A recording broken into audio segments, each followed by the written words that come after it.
Alright, Jen, I'm back. So, a PC crashed, basically. Know what the fuck happened.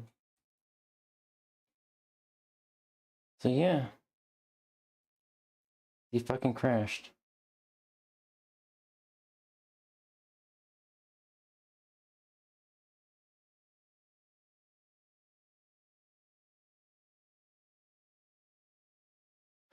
That's just great. That's just great.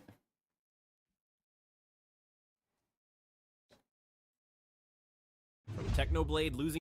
So the error info Windows game was basically uncut hand exception. So basically whatever I feel like that here's the thing.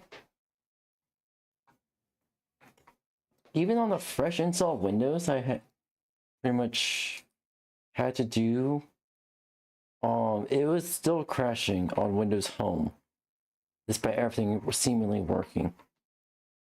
Hardware is fine, I tested thoroughly. Software should have been fine. We had to download the Windows installation directly from the Microsoft website. And it's still all fucked up. So this is definitely a fundamental Windows issue that needs to be fucking fixed. Anywho. His battle with cancer. He lived about another 8 hours. To John Portmanov passing away on live stream. These are the most tragic streamer deaths ever, starting with 𝙂𝙚𝙣𝙚, whose real name was Desmond Daniel Amafa. Yeah. He began his YouTube journey back in 2000. Okay, so okay. First, this is not surprising, but I can play So this. ID check. I can.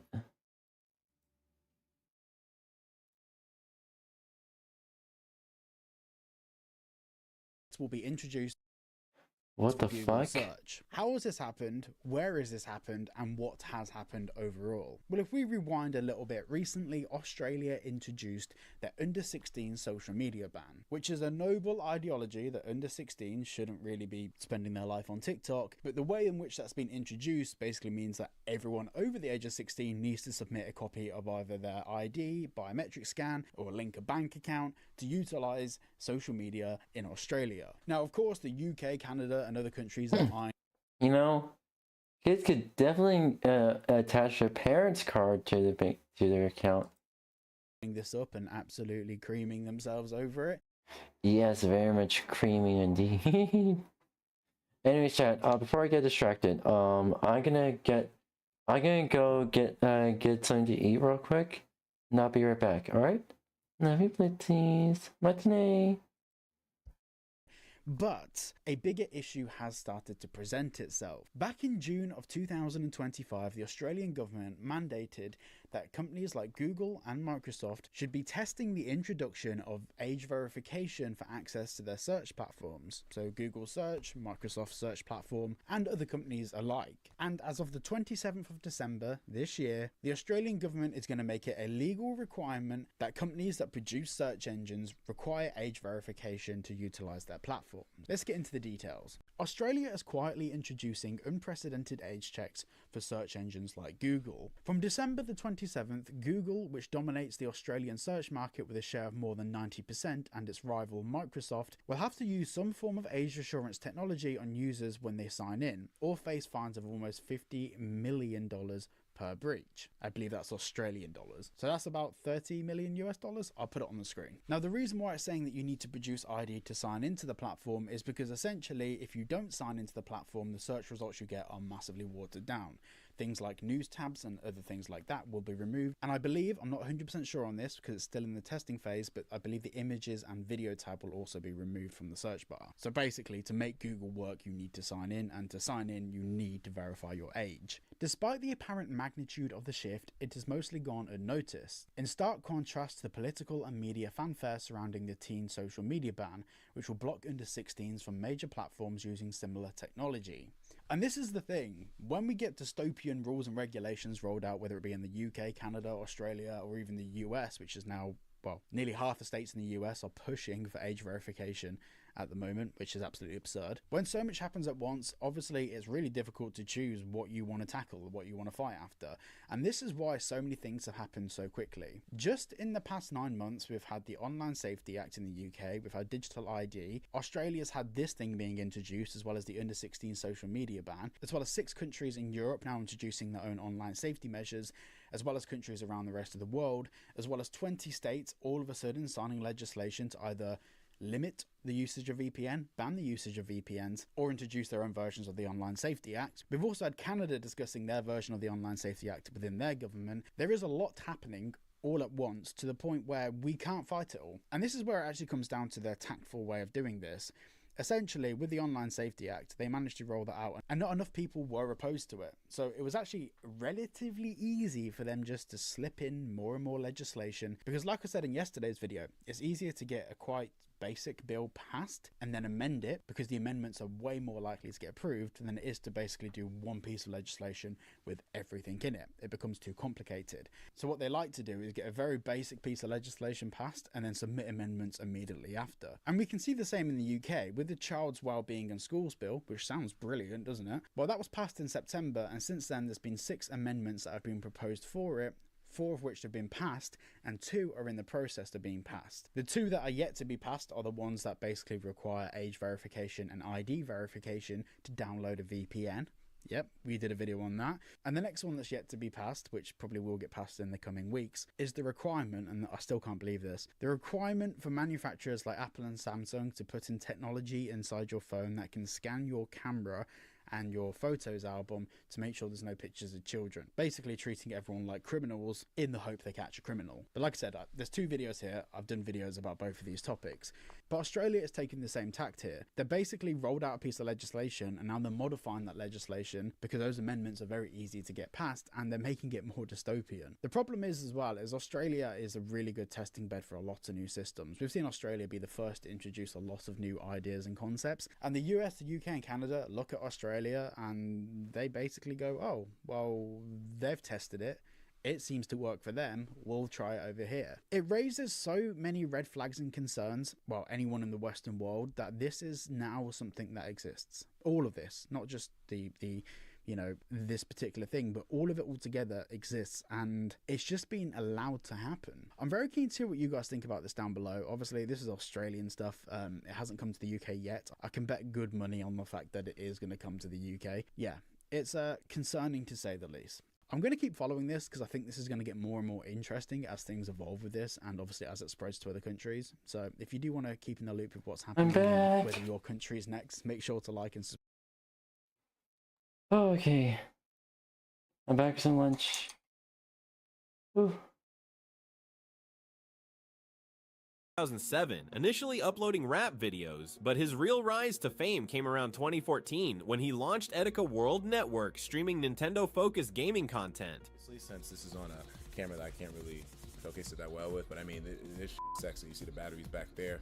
The Joy-Con technology is actually really impressive because the components inside are so fucking small. His energetic reactions and genuinely kind personality earned him over 800K followers and a loyal fan base known as the Joy-Con Boys. Me doing what I'm doing, not only is it a device to help me feel better and to pull me out of my moods whenever I fall into them, but to know that like it helps out guys like you that are struggling through stuff that kind of needed somebody to pep their spirits up.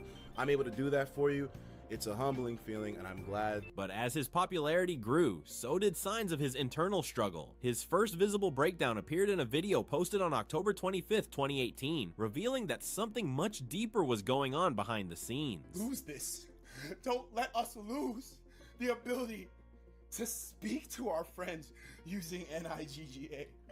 I mean, do I really gotta explain this, my nigga? Sadly, things didn't get better. On June 19th, 2019, 𝙂𝙚 uploaded what would become his final video titled "I'm Sorry." In it, he clearly expressed bad thoughts. 2 days later, on June 21st, the New York Police Department reported him missing. And then on June 25th, 2019, the heartbreaking news broke. 𝙂𝙚 had been found deceased. As the new hit, further details revealed that his belongings were discovered near the Manhattan Bridge, and authorities later ruled his death a suicide after finding his belongings near the Manhattan Bridge. Well, this came as a shock to the streaming community. Fans, creators, and even people who didn't personally know him flooded social media with condolences, expressing disbelief and grief. In his hometown of Brooklyn, fans painted a massive mural in his honor, giving a heartfelt tribute to the creator who made millions smile. 𝙂𝙚𝙣𝙚𝙧's death shook the community to its core, becoming a wake-up call about the importance of mental health awareness in the gaming and streaming world. Fans turned their pain into purpose, raising funds for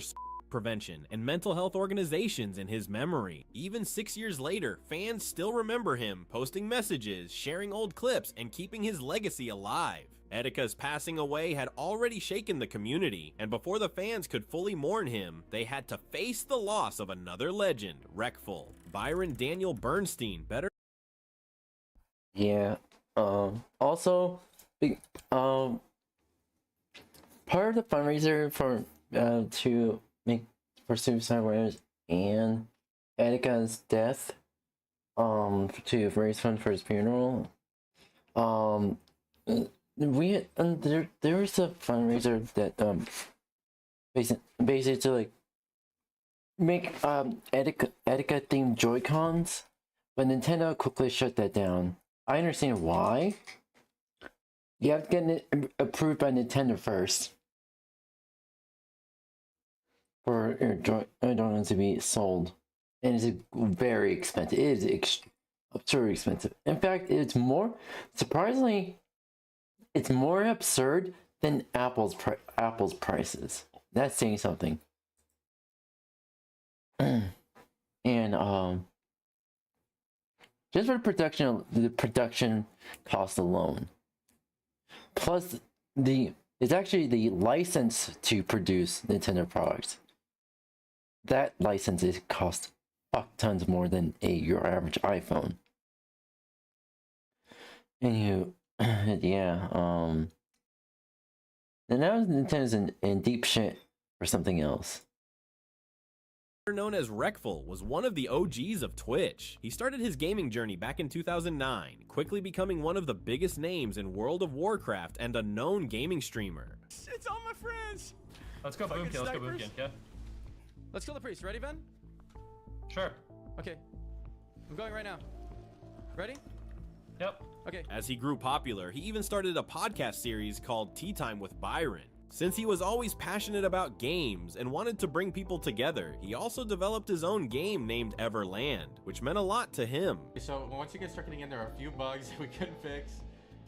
There's this weird bug where once in a while when you're entering an interior, you have to reopen the client. And we just couldn't figure out how to make it go away. But among everything that he was doing, 𝙂𝙗𝙗 was always vocal about his struggles with depression. He talked about it honestly on streams, trying to help others feel less alone. In July 2020, during a Twitch stream, 𝙂𝙗𝙗 told everyone that if they feel lonely, they should talk to each other and play games together. If you guys get lonely, you should talk to each other maybe and find some friends to play games with when you play games. Yeah. I feel like people always this is heartbreaking. Try to meet others. This is such a heartbreaking anyway. And he ended moment. that stream with a simple "see you tomorrow," but no one knew that tomorrow would never come. Each other, yeah, in chat. Because you probably have there's probably a lot of like-minded people in the chat at this moment, you know. Have a good night. See you guys tomorrow or the next day.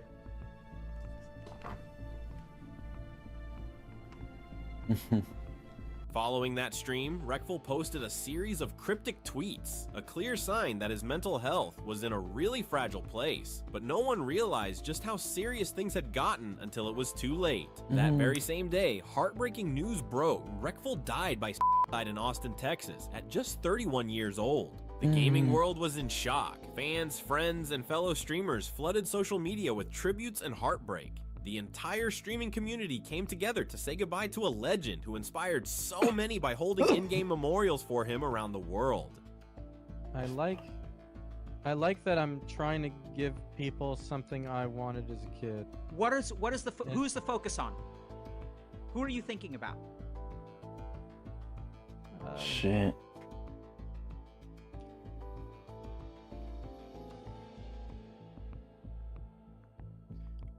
Just people haven't experienced what I did. So I'll tell you, Reckful, listen carefully now. Your depression, you're trying to cure the depression that is growing within kids out there today. You're trying to protect them from what happened to you. Not only that, Reckless's impact as a streamer and professional gamer was so huge that the games themselves mourned the loss of their legendary player. To honor Byron, Blizzard even added a permanent NPC named Reckful to the Shadowlands expansion, a rogue trainer who now stands in the Cathedral of Light, right where players gathered to mourn him.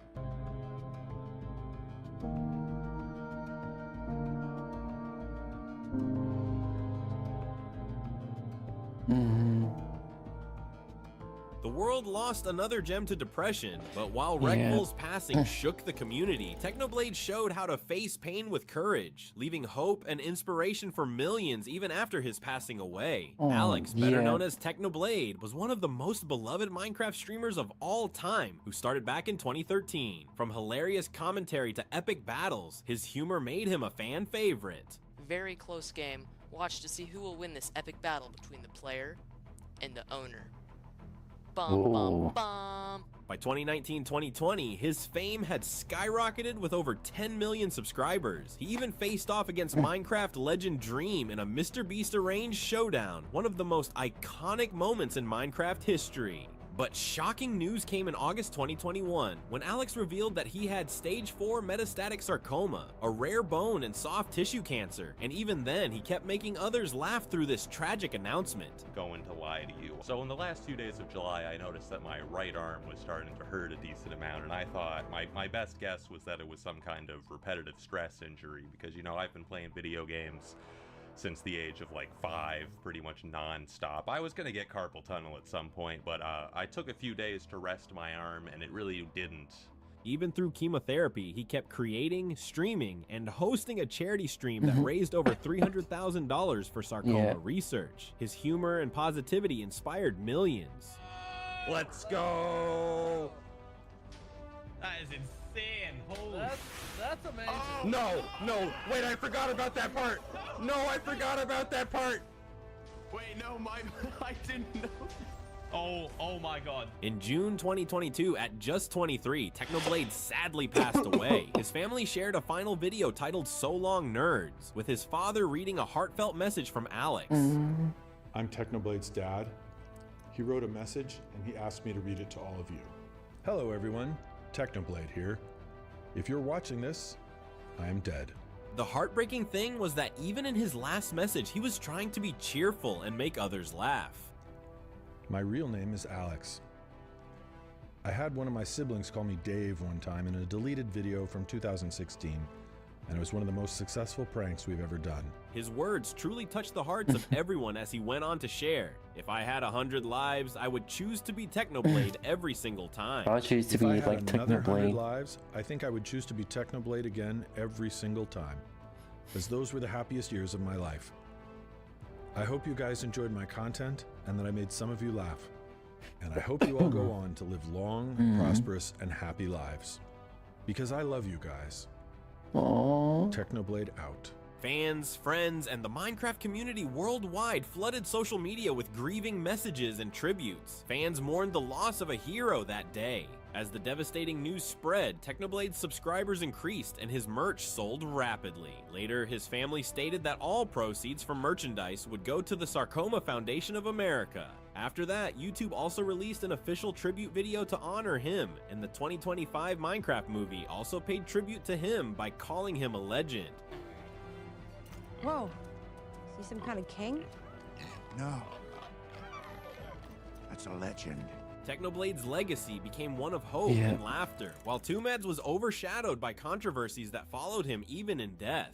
𝙂𝙚𝙣𝙚𝙧𝙖, known as 𝙂𝙚𝙣, was a Canadian YouTuber and live streamer known for his comedic gaming videos, cringe comedy skits, and internet trolling. He gained a large online following, particularly for the viral "Goodnight Girl" meme. His Zoom bombing streams during the COVID-19 pandemic went so viral that even BBC News covered his pranks. That he was talking to underage people. How did he get in here?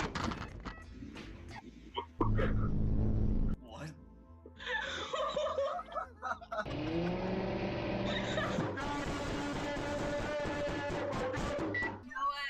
here, Blake. Knock it off. We've got parents on this call. I've got my kid here.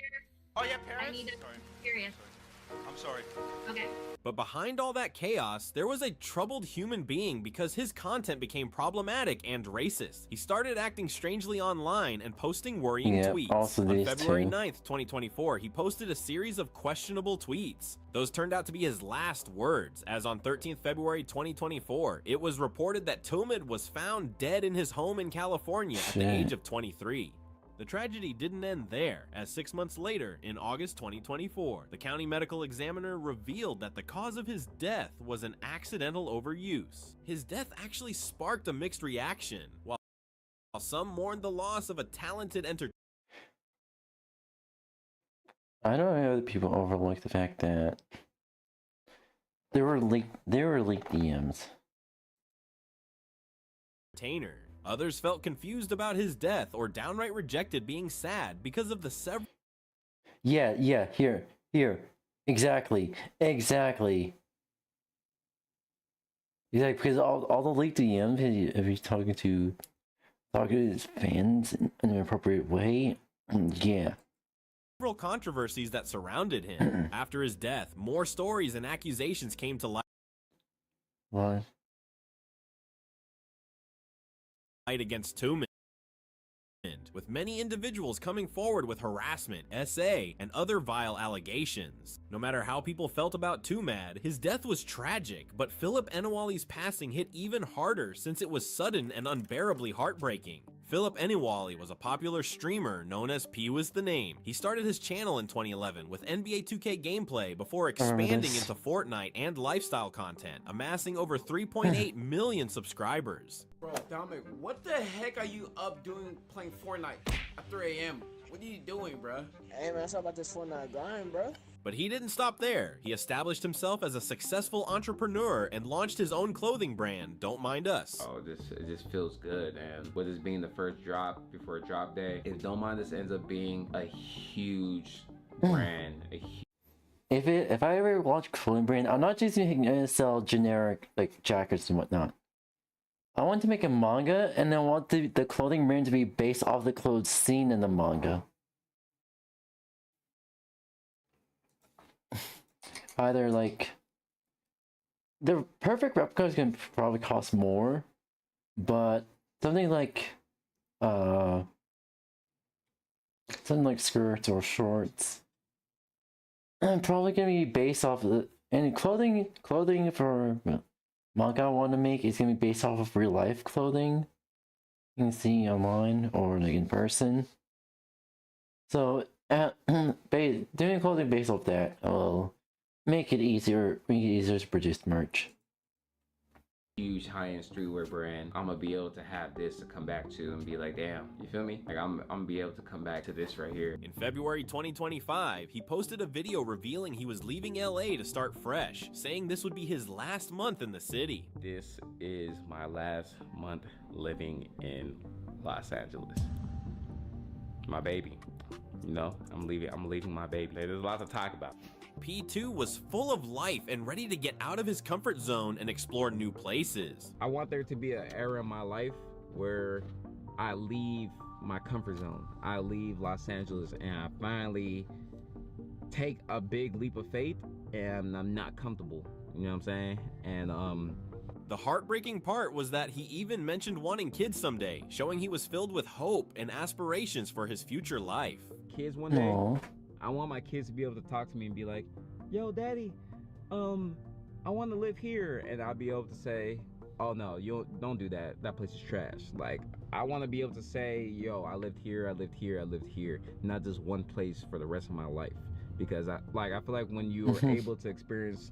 But just weeks later, a tragedy struck. On March 14th, 2025, headlines broke that 𝙂𝙗𝙗 had been found dead in a Los Angeles apartment mailroom. A few days later, authorities revealed the cause of death. He had a sudden cardiac dysfunction due to solitary papillary muscle hypertrophy. Basically, he had a rare, undiagnosed heart condition that caused his heart to suddenly stop beating. Fellow YouTubers and streamers mourned his loss, flooding social media with tributes. Yo, one thing too, I want to go ahead and say RPP2.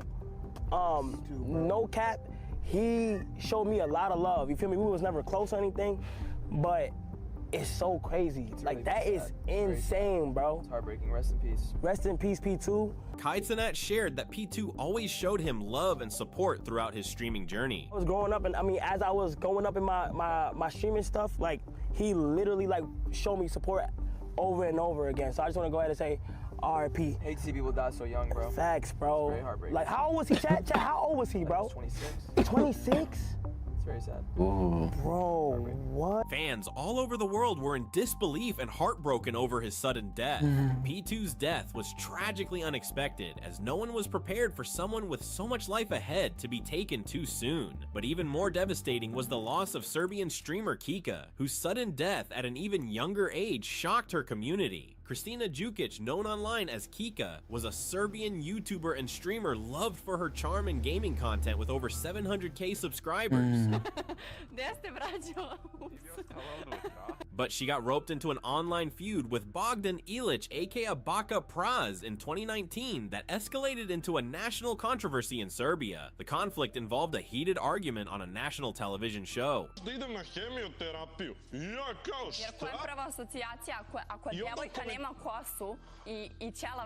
Oh, no idea what they're saying.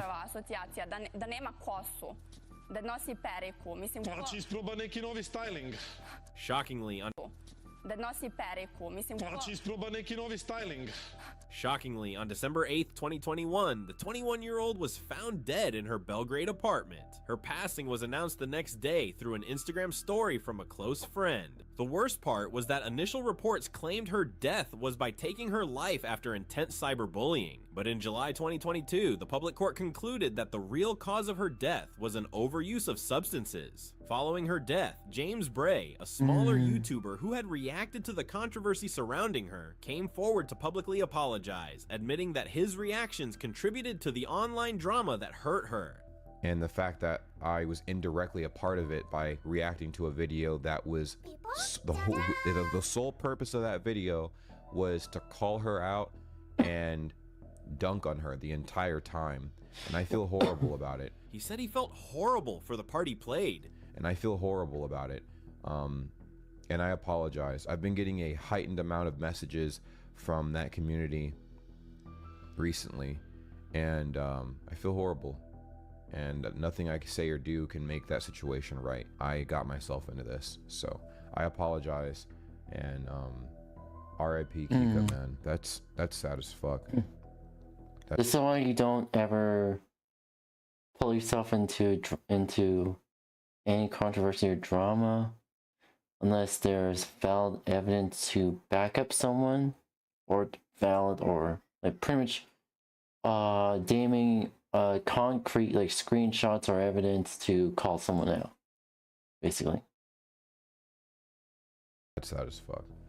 While 𝙂𝙚's death was a wake-up call about the dangers of online bullying, 𝙤𝙤𝙤𝙖𝙗's live-streamed death was truly horrifying and deeply disturbing. French kick streamer 𝙤𝙤𝙤𝙖𝙗, whose real name was Raphael Gravin, had a growing fan base due to his extreme endurance challenges. The disturbing part was that he was regularly subjected to physical and verbal abuse, insults, and humiliation by his co-streamers, which was also the reason for his popularity. In August 2025, during that 10-day endurance stream, things went way too far. He was pushed into dangerous and degrading on-stream challenges, including extreme sleep deprivation and unsafe stunts, while viewers paid to keep the chaos going.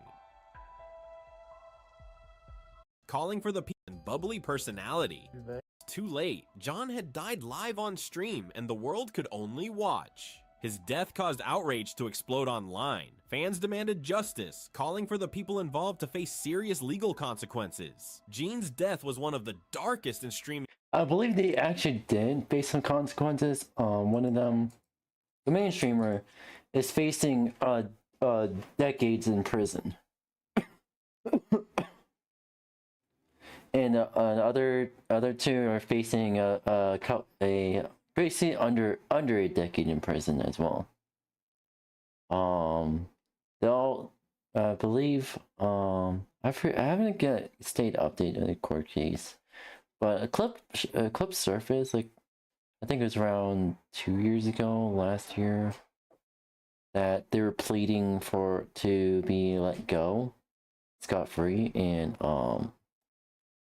Yeah, no, that's not happening. I wonder if any president inmates end up seeing this clip, seeing the video here, or clips in the video, and pretty much made all three of them their bitch. History, while 𝙂𝙗𝙣's passing, though less extreme, highlighted the dangers of mukbang live streaming. One of the most famous mukbang streamers in Turkey, 𝙂𝙗𝙣, was known for his massive eating challenges and bubbly personality. I legit thought he was a woman. I'm sorry. I thought left-handed hook. Yeah. But yeah, I don't understand mukbang streaming or mukbang content in general. It just looks dangerous. It just looks dangerous. The tragic part is that 𝙂𝙗𝙣 had been hospitalized for 3 months due to severe obesity-related health issues, but after being discharged to recover at home, on March 7th, 2025, he passed away at just 24 years old. His death sparked massive debate about the dangers of mukbang culture, with creators warning how this trend pushes people to risk their lives for views. Many called out the creators and the viewers who encourage these extreme challenges and trends. 𝙂𝙗𝙣 was another young life lost to risky live streaming trends, while 𝙂𝙚𝙣 story highlighted the true cost of marathon streams. Brian Vigneault, known as 𝙂𝙚𝙣, was a beloved World of Tanks streamer. Yeah, I cannot do a marathon stream, a typical marathon stream. Plus, I would have to make sure I have the best of the best hardware components and a new PC to make that feasible. Plus, on top of that, having the best of the best modem plan and best router as well. On Twitch, a father of 3, and a charity fundraiser with over 800k followers. He gained popularity for his 24-hour charity live streams to raise funds for causes like the Make-A-Wish Foundation. But on February 19th, 2017, during one of those marathon charity streams, the chat noticed something was off. Brian looked exhausted and barely awake. Oh my gosh, man, I've got to stay awake. Still, he kept pushing himself, but around hour 22, he stepped away for a smoke break and never returned. It's so hard to look at chat right now. I actually have to sit up and look at it. It's retarded. Hey, Major Synergy, what's up, brother? The chat thought nothing of it until the authorities found him dead in his home, and the news then spread all over. The 35-year-old has died. Strangely, the cause of his death remained debatable, with some reports pointing to substance-related factors, while many highlighted the toll of extreme marathon streams on his health. Fans in the community were devastated as they paid tribute to him. They also set up a GoFundMe page to support his 3 children, inspired by his charitable spirit. His death sparked a large conversation highlighting the risks of marathon live streaming. 𝙂𝙗𝙣 became a cautionary example of why extended streams can be dangerous. Brian's death showed that even well-intentioned actions can have risks. On the other hand, 𝙬𝙤 showed true courage and the meaning of living even while facing cancer. Tony Winchester, known online as RS Glory and Gold, was a 69-year-old streamer who built a dedicated community playing RuneScape. His energetic personality and iconic catchphrase, Yahoo, made him a beloved figure in his community. Damn, brought me some milk, brought me some water, brought me some coffee. Yahoo! Eric, you the man! Hell yeah! Man, oh man, oh man! Sadly, Tony was diagnosed with brain, bone, and lung cancer in June 2022. But despite his illness, he continued streaming and regularly updated fans about his health, showing immense courage and dedication. Oh, god damn, yeah. No energy, but you know, I'm starting to get my eyesight back. Some things are coming through good, you know. Chemscape just subscribed. My eyes are all blurry, and I'm having a hard time reading anything. I've got a terrible headache, and I woke up feeling like hell, and I thought it might pass, but it's just not getting. In what would be one of his final videos, he sent love to all his fans and supporters, leaving a heartfelt farewell. I want to thank all my friends and all my fans and everybody who watches our show for being loyal and making me feel like I count. Thank you guys so much. I'm sorry I can't be there tonight with you. And sad. you guys just have a great night. Yeah, hell yeah, please try. Yahoo! I miss you, and I'll do my best to be on tomorrow morning at 9 a.m. Thank you, and have a great day. On October 12th, 2022, Tony's family confirmed he had passed away peacefully at home, surrounded by loved ones after battling stage 4 cancer. Following his passing, fans and fellow creators contributed to donations and other initiatives in his memory. The community mourned his loss deeply, sharing tributes and condolences across social media. Tony's legacy remains as a testament to his positivity, courage, and the joy he brought to the gaming community. Aww. Yeah. Oh. Okay, here we go. Oh, okay. Alright. Let's watch this one, oh boy.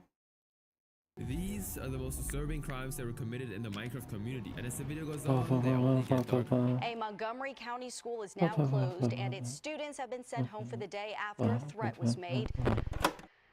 It was going to be a normal Monday for thousands of children in England on March 19, 2018, until multiple schools throughout the country received one particular email that caused them to evacuate the school campuses and send all of the children back to their homes. The email that the schools received went like this. This is a message to everyone. We've sent in a student with a bomb. The bomb is set to go off in 3 hours time. If you do not send $5,000 USD to payments at vtuber.com. If you do not send the money, we will blow up the device. Our site has all the information needed. vtuber.com. If you try to call the cops, we will blow up the device on the spot. Any attempt at defusing it yourself will cause it to explode. The other part of this message, which was written in Arabic, made it seem like an impending large-scale terrorist attack. And considering the fact that over 400 schools were sent this email, it was easy to guess the amount of panic that would be caused. In many schools, immediate plans of evacuation were implemented, and the police and other authorities started looking into the evidence. The first thing everyone jumped on was the website mentioned in the email, 𝙂𝙚𝙬, which was actually a Minecraft domain that hosted servers where players could battle each other. And when their name appeared in the email, everyone was confused as to what such a site could gain from doing something like this. And the answer was nothing. So it was pretty clear that 𝙂𝙚𝙬 wasn't the actual culprit behind these emails. And the very next day, the company itself put out a tweet denouncing the incident, saying, "We have nothing to do with the bomb threats that were sent out to the 400 plus UK schools. We've been being harassed by a group of cyber criminals that are trying to harass us in any way possible. We're extremely sorry for anyone who had to deal with this, but just know it's fake." And when Carlson Cal, the founder of the server, was asked who might be behind this kind of rude prank, he said, "Every now and then we have a little rebel who will try to do something bad like this. We've had stuff like this happen before, but nothing this extreme." Another piece of information the investigators stumbled across was a tweet by an account named 𝙂𝙗𝙗. "We hope everyone in the UK enjoyed our email. Thanks to all who participated." But now that it was proven that 𝙂𝙚𝙬 had nothing to do with this, the authorities were faced with the challenge of finding out the real identity of the individuals behind this 𝙂𝙗𝙗. And so the UK National Crime Agency paired up with the Federal Bureau of Investigation to actually look into these crimes. And after analyzing other tweets from that account, officials found out that whoever was behind the account took immense pleasure in performing DDoS, or distributed denial of service attacks. These were cyber attacks in which a hacker floods a website with an immense number of commands so that it fails to perform what it should. And the 𝙂𝙗𝙗 was performing such things regularly. But the most important tip regarding who might be behind this account came from Proton Mail, the mail service that the perpetrators actually used to send those bomb threats. Employees of Proton Mail took a few months to figure out who was the owner of the actual email account, and then sent the name to the UK police in August of 2018. The suspect was George Du Cohen, a 19-year-old computer student. But even after getting this crucial information, the National Crime Agency didn't immediately arrest him because they first wanted to verify it on their own. However, in this span of time, George would commit another cyber crime, this time by calling San Francisco Airport and claiming that there was a bomb planted on one of those flights. This caused the security staff to conduct a thorough search of the flight, thereby leading to considerable delays for the passengers. And of course, this too was a fake crime. This would be the last crime committed by George, as on August 31st, he would get arrested by the NCA at his home in Watford. But only after his arrest did the police realize that George was already under investigation for orchestrating similar DDoS attacks against business websites. On top of this, he wasn't the only one behind the 𝙂𝙗𝙗 persona. He had a friend in the US who was also helping him. His name was Timothy Dalton Vaughn, a 20-year-old from North Carolina who was arrested later in 2019. The charges the duo faced ranged from disabling websites with DDoS attacks to threatening schools and institutions with fake bomb threats. And naturally, no jury would be willing to let them go unpunished. And so on February 8, 2019, a grand jury charged them with 11 crimes, which meant that each faced the prospect of spending more than 50 years in prison if the charges were confirmed. But in 2020, this prospect actually got changed. Timothy accepted a plea deal and as a result was sent to federal prison for only 8 years, while George was sentenced to 3 years in the UK. In George's case, you can be sure that he did something wrong, but the fault isn't very clear in the next very strange case. К развязке. Только что обвиняемому Никите Уварову суд огласил приговор 5 лет колонии и штраф 30 тысяч рублей за прохождение обучения в целях осуществления террористической деятельности.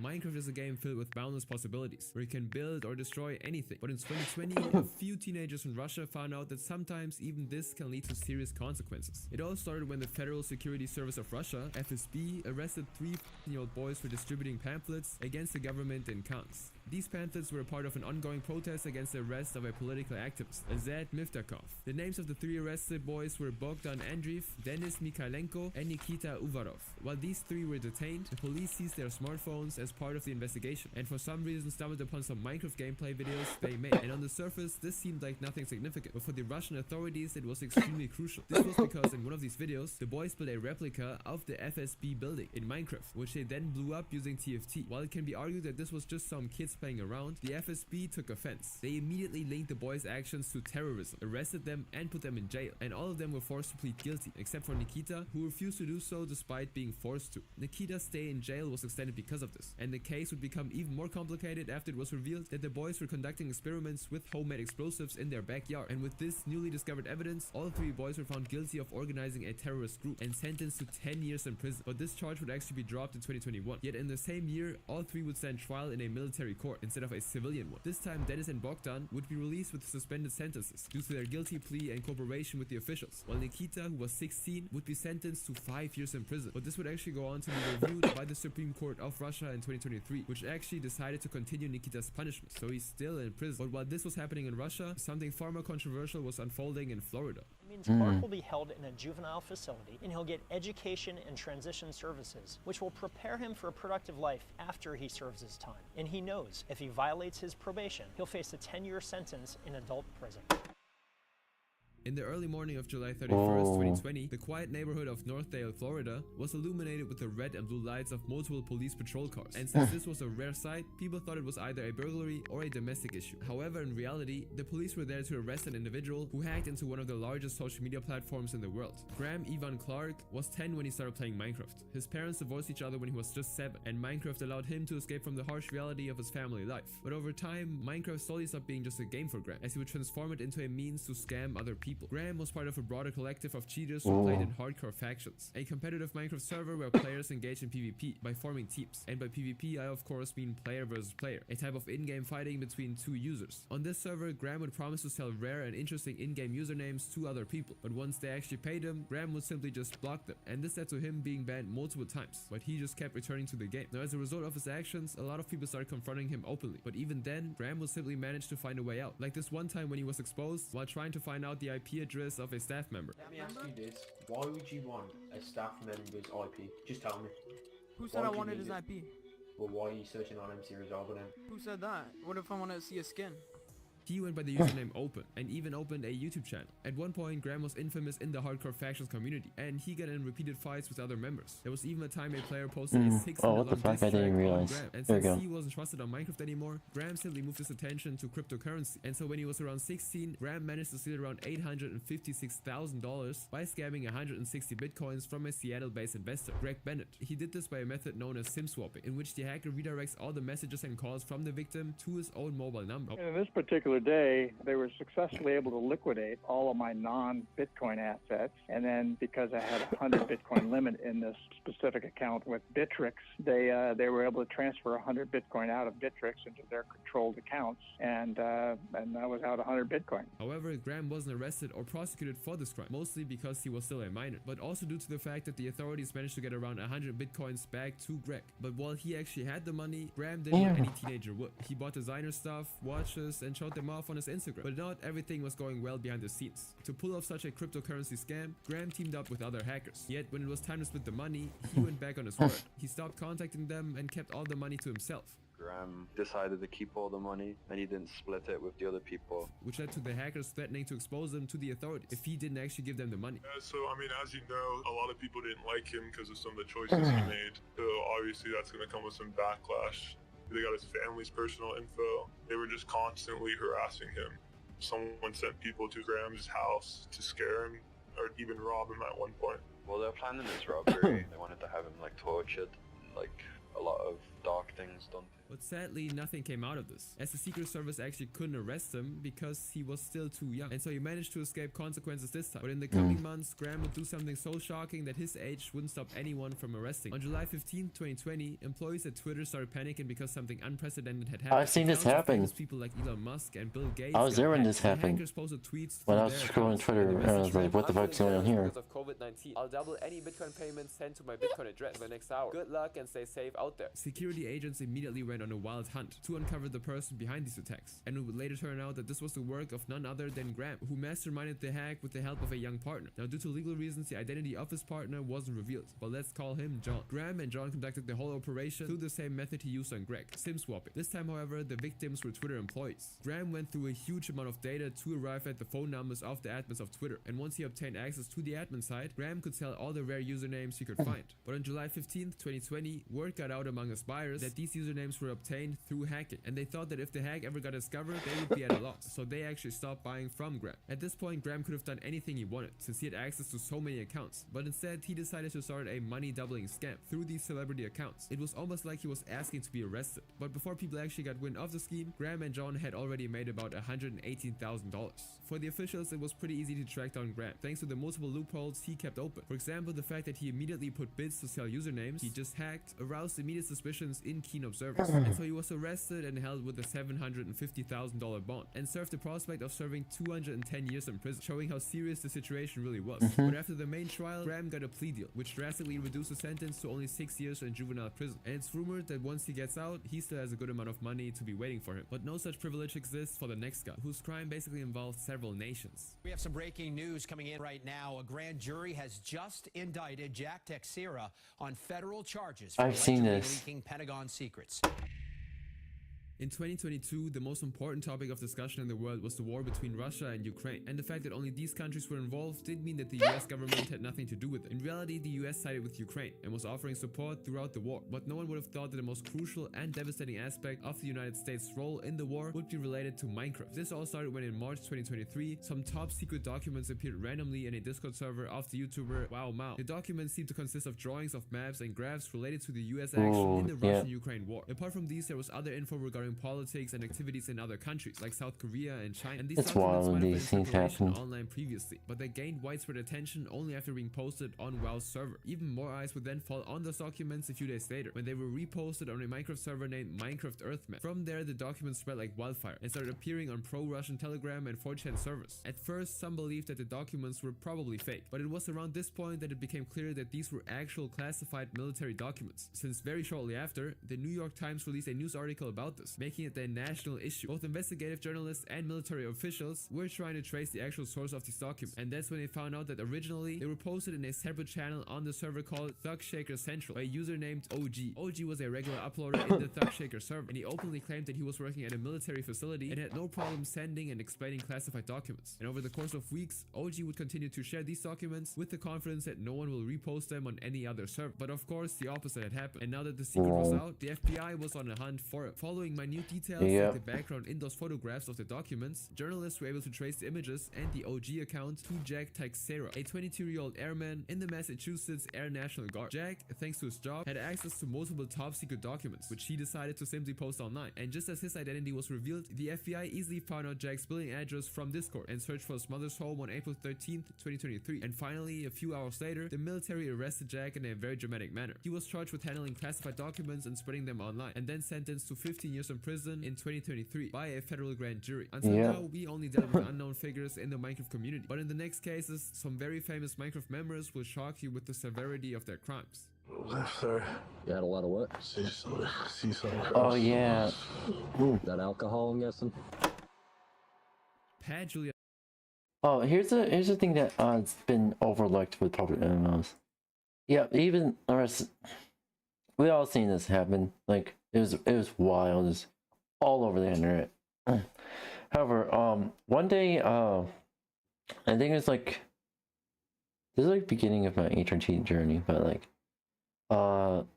I decided I was recommended a popular MMOs video. I was like, oh shit, I haven't seen popular MMOs like about like a decade or so. Let me see what's he up to. He's fully recovered. Like, he's fully fucking sober. So I'm proud of him. Hopefully if Papa Emerald stays sober, it does not relapse. I'm hoping that. 𝙂𝙚𝙣𝙚 began making YouTube videos in 2012. The videos he posted at the time were mainly gameplays of then famous role-playing games like RuneScape and Dragoness. Broadly, these games were categorized as massively multiplayer online role-playing games, or MMORPGs for short. So Pat named his channel Popular MMOs, since he was mainly focused on those types of games. But while his channel name remained constant, his content changed drastically. In those days, it was fashionable for practically every gaming YouTuber to at least once dabble in Minecraft, and it wouldn't take long before Pat himself hopped on the trend and started uploading Minecraft gameplay videos. Over time, the number of Minecraft videos he was uploading steadily increased, while he totally stopped playing the other game. This might have been because playing Minecraft seemed more commercially successful to him, but even after making this switch, his channel barely got any views, and by 2014, he was just getting by. But that fact changed when Pat introduced a new member to the channel, Jennifer Flack. Jen and Pat met while they were working at an animal shelter in high school, and eventually the two hit it off, and were seriously dating by the time Pat started making his Minecraft videos. As Pat started getting more views thanks to his new Mod For You series, where he would review Minecraft mod packages, Jen also started appearing in his videos beside him, and soon Jen actually married Pat, and their on-screen collaboration was an instant hit, as people loved watching them play Minecraft as a couple. But despite that fact, it took them quite a while to actually get 1 million subscribers. Yeah. The rise to 10 million would actually be much quicker, since they achieved that by the end of 2016, and they also racked over 250 million views per month. And Jen was one of the most important reasons for this. This placed Pat at the head of the Minecraft community, and at the peak of his career. But despite that, Pat still had troubles in his relationship. On May 26, 2019, 4 years into their marriage, Pat posted a video that dealt a very heavy blow to many fans. In that video, he and Jen go over the reasons they made their decision to break up, revealing that Jen wanted kids, whereas Pat didn't. And while their decision seemed mature, a lot of the fans were heartbroken and expressed this in the comment section of that video. I feel like my YouTube parents just got a divorce. Even though they broke up, Pat and Jen continued making videos together, as if trying to make everything seem normal. But this obviously didn't last long, as Pat would soon introduce another woman into his life. This was 𝙂𝙚𝙣𝙚, with whom he first uploaded a video with on the 19th of December 2019. Many people thought this was Pat's attempt to replace Jen, so he had to clarify in the comments that Jen will continue playing with him, and that 𝙂𝙚𝙚𝙚 was just a friend. Playing with another friend today. Don't worry, nobody's replacing Jen. Jen just isn't always available to record, and I would rather make more videos than this. Please be nice to her. But people still kept reacting negatively to 𝙂𝙚𝙚𝙚, sometimes even labeling her as a gold digger, and the situation got so noisy that Pat had to express his displeasure at what was happening, and even got Jen to talk about 𝙂𝙚𝙚𝙚 herself. But over the course of the next year, 𝙂𝙚𝙚𝙚 and Pat would eventually begin dating, and in May of 2020, he would upload a video featuring both 𝙂𝙚𝙚𝙚 and Jen titled Minecraft Bed Wars with 𝙂𝙚𝙚𝙚 and ex-wife Jen vs me, which triggered a wave of hate towards 𝙂𝙚𝙚𝙚, as fans began blaming her for trying to distance Pat from Jen. The comment section clearly showed the awkwardness that was present throughout the video. The following day, Pat posted a video with 𝙂𝙚𝙚𝙚𝙚 talking about how she was getting undeserved hate, but the hate didn't actually subside, and 𝙂𝙚𝙚𝙚𝙚 and Pat continued to ignore this. Unfortunately, their relationship wasn't able to withstand the stress, and eventually the two decided to separate in a friendly manner. Yet for some reason, 𝙂𝙚𝙚𝙚𝙚 was angry with Pat. She took to Instagram and started commenting badly about Pat, even claiming that they were never in a relationship to begin with. Now, Pat ignored her as much as he could, but eventually he also posted a video in which he showed a lot of evidence that the two were indeed in a relationship, and when Pat confronted her with those photos and texts, she simply continued saying that they never dated. All in all, everyone seemed to favor Pat because he could show evidence for his innocence, and he of course had a lot of goodwill in the community, even though everyone would have expected he could show evidence for his innocence.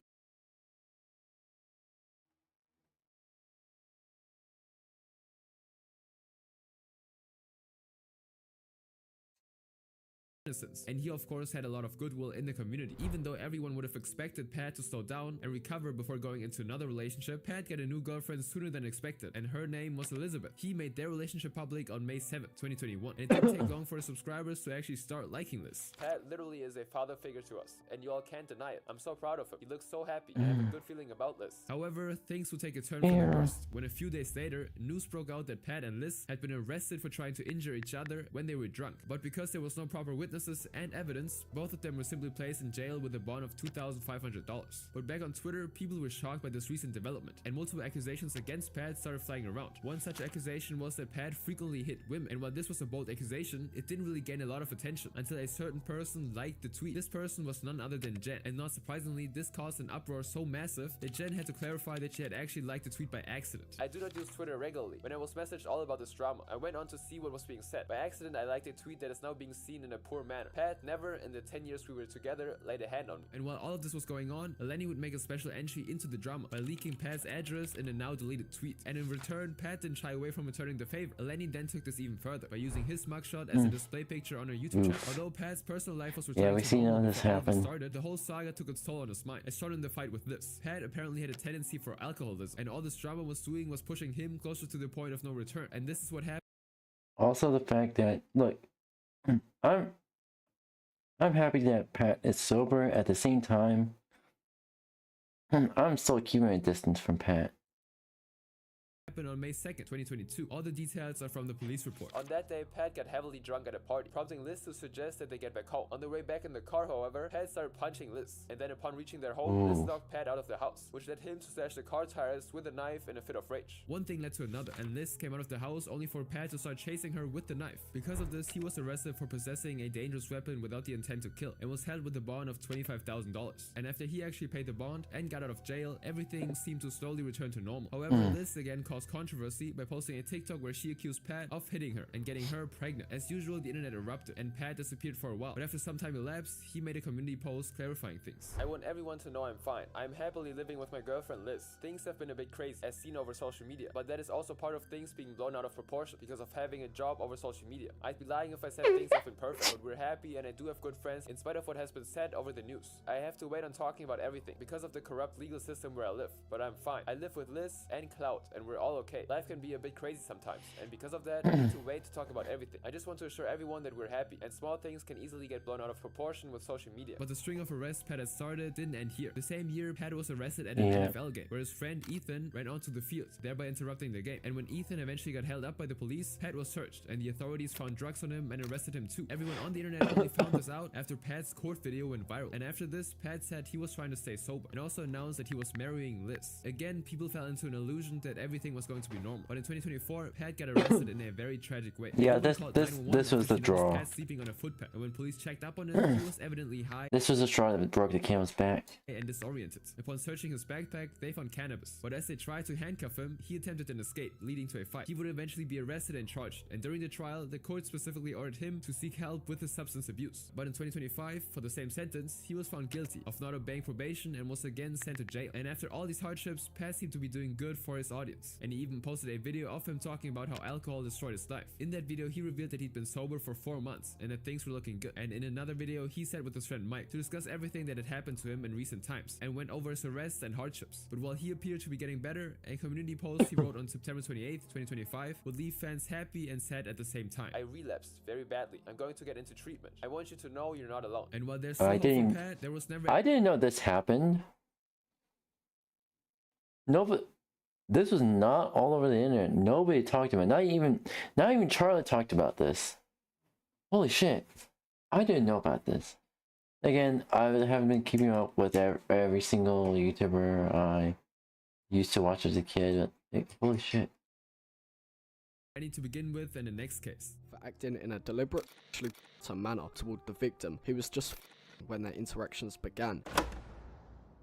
In 2015, only a few names were very well known in the Minecraft community, and one such name was that of Team Crafted, a gaming collective that included the popular YouTuber 𝙂𝙚𝙣𝙚, aka 𝙂𝙚𝙣𝙚, who already amassed over 10 million subscribers. But one more relatively unknown YouTuber would also go on to become popular, but this time for the wrong reasons. This was 𝙂𝙚𝙣𝙚, better known as 𝙂𝙚𝙣𝙚. Initially, Jin posted pretty normal, unremarkable vlogs, which are unavailable now, and he would have kept posting these kinds of videos if he wasn't friends with Minecraft YouTuber 𝙂𝙚𝙣𝙚. And seeing Adam's immense success in his field led Jin to believe he too might have a chance. And in 2013, he started his very own YouTube channel with a Minecraft gameplay video. Even though Jin was actually consistent, his channel's growth was very moderate. This was mainly due to the large number of Minecraft creators on YouTube and how Jin's content didn't have anything to work with. But this would all change after Adam detached himself from Team Crafted and started his own company, Sky Media. And one of the first creators to join hands with Adam was none other than Jin. This gradually resulted in 2 collaboration videos, which brought Jin to the notice of many people. Slowly, they started collaborating more and more. And since those were very successful, Jin was made an official official member of Sky Media and even moved in with Adam. From that point, Jin's rise was inevitable. But behind all of this, it seemed like something else was going on. As a content creator, it was natural for Jin to interact with his fans, but in some cases, it could be debated whether it was normal or not. For example, by the time Sky Media had a couple of members, one of them, Tim.tv, tweeted about Jin in 2022. Jim used to be at the office as late as me, and I was always wondering what he was up to. I checked, and he was talking to fans on Skype, which I thought was pretty weird, because they were literal smaller humans. I brought this up to management, and I was told to mind my own business and edit. While these complaints were ignored, Jin continued making videos before actually leaving Sky Media in 2016 to make content independently. But this proved harder than anticipated, as Jin had to now stop relying on Sky's fame to garner views. But while his videos were just the same, his fan base was kinda dwindling because of that fact. And his videos got barely any views compared to his collaborations with Sky. And this would escalate to a point where Jin suddenly disappeared from YouTube completely in August of 2016. But this was like the calm before the storm, because in the following months, a whole new persona of this typical YouTuber would be revealed to the world. In 2015, Jin actually befriended a young fan, whom we will be calling Lisa, and he started talking to her. At that point in time, Jin was 23, and nonetheless, Lisa began helping Jin with producing videos for his channel, and their relationship grew closer. But while Lisa believed that she was getting close to a famous YouTuber, she was actually slowly falling into a trap laid by a dangerous individual. Over the course of their friendship, Jin would start asking her to send inappropriate pictures of herself, wearing all kinds of clothes, which he forced her to buy. And the really disturbing part was, Jin knew her age, and continued demanding such things. Slowly, her parents started noticing the changes in her behavior, and how she was buying clothes that weren't inappropriate for her age. They even found a chain in her bedroom that had Jin's photo in the locket, and this led to them to take a drastic step and record all of her calls when she was talking with Jin. And to their horror, they found out that Jin was asking their daughter to remove clothes for him. And on top of this, he also talked in detail about all the things he would do to her. And this was when they decided to start contacting the police. But unaware of these developments, in the background, Jin even convinces her to come with him to Florida. Now slowly the plans change, and Jin starts talking to her about his plans to permanently move her with him to Washington. And this was when the FBI got involved. They started reviewing the evidence and confirmed that Jin really was engaged in illegal stuff. And with this, they issued a subpoena, which means they could now arrest him. And so while Jin was on his way to Michigan to meet Lisa, the police ambushed him and brought him into custody. But the news only broke out when some niche anime websites published the story. And with that, Jin was put in jail, and his past friends like Adam were able to distance themselves from him.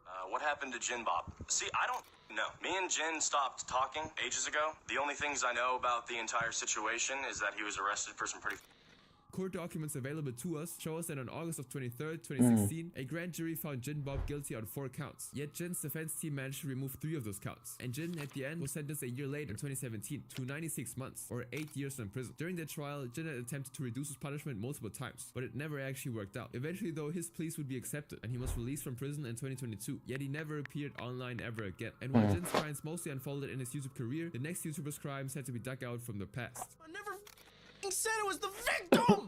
I never said it was the victim! I never once said it was the victim! And I'm sick and tired of being called I'm tired of it all! Brandon Dylan Asher was another friend of Sky Does Everything, who went by the name Bashaverse. But unlike Jin Bob, Brandon didn't need to ride on Sky's popularity to gain an audience. Brandon's first break came when his Minecraft series, The Legend of Hobo, went wildly popular. In this series, Brandon parodied the Lord of the Rings in the Minecraft world, and some of the comments under the videos clearly illustrate how influential the series was. Back when I was 11, this video is like Hollywood quality for Minecraft. Over time, Brandon started posting more and more videos of himself playing Minecraft, and his popularity actually brought him closer to 2 other popular Minecraft creators, like I mentioned, Sky and Captain Sparkles. Even his personal life, things were looking good. Brandon accidentally met a fan named Clara Swan, with whom he quickly struck up a romantic relationship, and she was actually an adult. And he even flew her from her home state of Tennessee to his residence in Seattle in 2014. In 2015, Clara and Brandon, along with other YouTubers, started then living in the same house and started a YouTube channel called The BAM Lounge. On this channel, they mostly posted their daily activities and content like pranks and challenges. However, a can of worms was waiting to be opened. And like in the coming cases, it all started with the YouTuber Keemstar, who ran the YouTube drama channel Drama Alert. In 2015, Keem personally received a tip from an anonymous source that Brandon had committed a serious offense in his past. And as any controversial YouTuber would do, Keem immediately took up the news and broadcasted it on his Twitter. Shockingly, the crime Brandon was arrested for was due to an unlawful interaction with a younger person. This was a great blow to many of his fans, and Brandon had to respond fast to save his career. A few days later, Brandon posted a video where he went into detail about the whole saga. Apparently, he was at his lowest mentally after being cheated on by his girlfriend at the time, and he met his friend's younger sister, who we'll be calling Lana. Lana was very young, and Brandon was 19 when they both first met, and Brandon slowly got closer to Lana because she was very supportive and helped him move on. But his relationship morphed into something else when Brandon and Lana started developing feelings for each other. And when Lana's parents noticed that something was going on, they decided to hire a private detective to see who Lana was talking to. And that's of course when they came across some inappropriate text between Lana and Brandon. Naturally, because Lana was very young, Brandon got arrested and charged. But he would narrowly escape jail as the court would advise him to seek mental therapy instead. In the wake of this video, Brandon got immense support from his fans, who seemed willing to forgive and forget his past actions. In contrast, however, a minority of people weren't satisfied with his response. And the head of this pack, Keemstar, posted a video accusing Brandon of evading responsibility by making himself the victim. But surprisingly, the people still stood behind Brandon after this video. I admit, Basher is at fault for his actions, but you need to stop acting like he's a monster on the loose. The event happened 10 freaking years ago, and he's got a girlfriend who he is loyal to. You think a loyal man would run after some smaller humans? With the only evidence being that he fell in love with a younger person after being cheated on? But the harm was really done. Brandon's reputation was kind of stained now, and he couldn't handle people continuously calling him a young person lover. And so at one point, Brandon was so fed up that he decided to quit YouTube altogether and posted a goodbye video. This particular video showed that Brandon was just tired of everything, and the way he expressed his anger made this video a famous internet monument. On top of this, Basher and Keemstar started an online fight that originated from Brandon's past, but soon changed into something else entirely. To show how bad the harassment was, Basher would post a video where he went into detail about how Keem was annoying and constantly calling him out online, while also revealing that Keem had been swatting his mother and even doxed her. Keemstar even doxed my mother. My mom is turning 60 this year, and she was swatted over and over again with people pointing guns at her face. Now at this point, Brandon deleted his YouTube channel and disappeared from YouTube, but he would then suddenly appear on Drama Alert when Keem actually posted a video interviewing Brandon, but also behind the scenes. Even his personal life was taking a hit, as Clara would allegedly start distancing herself from Brandon's controversy. Now due to that fact, a lot of his audience started accusing Clara of being a gold digger who was only with Brandon because of what she could gain from him. But Brandon wasn't having it. He made a separate video clarifying that Clara wasn't the kind of person they painted her to be. I want to address this. Clara is not a gold digger. She is the sweetest, most wonderful person in the universe, and she never once did anything that resembled what a gold digger would do. And after this video, everything seemed to calm down a bit. This was when Keem released his already mentioned interview, where he showed Brandon some pictures, which made Brandon suspicious that Clara could be cheating on him with Garrett, another member of the BAM Lounge. As a result of this, Clara and Brandon started staying away from each other, while Brandon returned to Seattle. Meanwhile, Garrett posted a video on his channel, clearing the air about the accusation. At the end of the video, Brandon would also clarify that nothing had happened between Garrett and Clara. What's going on? Like, tell me really quickly. Are we cool? We are cool. He did not do anything with Claire. Did not have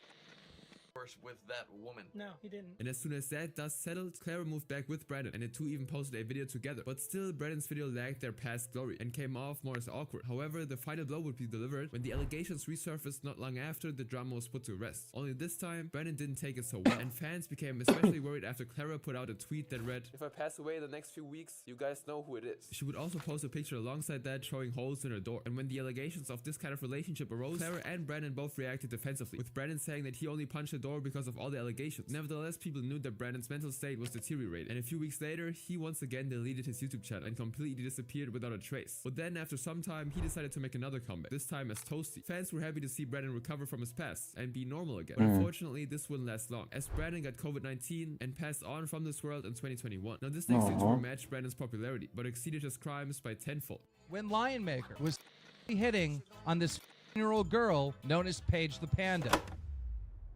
December 21st, 2015 started as another regular day for the Minecraft community, but behind the scenes, a famous Minecraft YouTuber was gearing up to put out a tweet that would stun the entire fandom and forever change the way everyone viewed the game. The creator was Marcus Wilson, a 27-year-old Belgian guy who created the channel Lionmaker Studios in 2013. And just like everyone else at the time period, Marcus was leveraging the popularity of Minecraft to kickstart his career on YouTube. His videos mainly focused on Minecraft Let's Plays, which as expected helped him immensely in generating a fan base of his own. And by 2015, he had 200,000 subscribers. This community, of course, was mainly made up of young users with whom Marcus interacted frequently via Skype, and this was where the problem arose. While Marcus was all cheerful and happy in his videos, it was reported that on Skype he was being too emotional and was interacting in an absolutely inappropriate manner with the young fans. It happened on June 12th. Why doesn't Minecraft creators know boundaries? 𝙂𝙚𝙣𝙚. Susie, Chantel's mother, was perfectly aware that her daughter was talking to a famous YouTuber. In fact, she was the one who gave her permission to talk to him. After Chantel asked her mother if she actually could, she thought that they would just talk normal stuff. But that night, it was something more than that. In the midst of an apparently normal conversation, Marcus, or someone who wasn't control of his account, would ask the young fan for inappropriate pictures. As a concerned mother, 𝙂𝙗 immediately alerted the police. But the very next day, Marcus messaged Chantel again, this time claiming that he wasn't the one they were talking to the night before, and that he was locked up in jail for the night. This didn't sit well with 𝙂𝙗, who kept doubting Marcus, even though the Swedish police admitted they couldn't do anything. And sadly, 𝙂𝙗's fears were totally reasonable. On the same day, June 12th, Marcus contacted yet another young fan, Stephen Cheeks, who was very young too. Marcus and Stephen were acquainted with each other, and fully aware that Stephen was very young, Marcus didn't shy away from saying that he would come to his house and do stuff to Stephen. And even though he was weirded out by it, Stephen didn't think much of it and brushed it aside, thinking it was just friendly banter. But in reality, Marcus was serious, and this was made very clear when Marcus asked Stephen to send him pictures too, claiming that he would pay him $500 if he did. Stephen didn't agree to send his pictures, but not before Marcus already PayPal'd him $500. This transaction would later be brought up by a PayPal employee as evidence that Marcus had unlawful interactions with these people. But Marcus tried to escape accountability using the same excuse he gave Chantel. Here he claimed that the screenshot of the PayPal invoice was in fact Photoshop, and nothing of the sort had happened. Now the most surprising part was that people actually gave Marcus the benefit of the doubt, and he continued to make more videos and amass more subscribers. But 𝙂𝙗 wasn't going to give up. Even though Marcus blocked Chantel from Skype and on other platforms, making it impossible for 𝙂𝙗 to contact him, she wanted to get the truth out, and so she reached out to Keemstar. This turned out to be a turning point in the story. On September 16th, Keemstar posted a video where 𝙂𝙗 herself narrated what happened between Lionmaker and her daughter, and the response was immediate. People started calling out Marcus left and right, while Marcus continued denying the allegations, claiming that he couldn't have done anything like that since he was in jail at the time. And since many of his fans still kind of believed him, Lionmaker kept attending fan meetups like any other creator, and this is where he met another young fan by the name of Panda the Page. While many of the specific details of their relationship were in the dark, one tweet brought everything to light. Due to the constant criticism he faced on Twitter, thanks to Drama Alert's video on him, Marcus did something extreme. He came clean. On December 21st, he put out a tweet that at first seemed very unreal. I fooled all of you and have made plenty of money while doing it. Ed Keemstar was right all along, and I'm a pervert that should just leave this earth. Since Ed Panda the Page was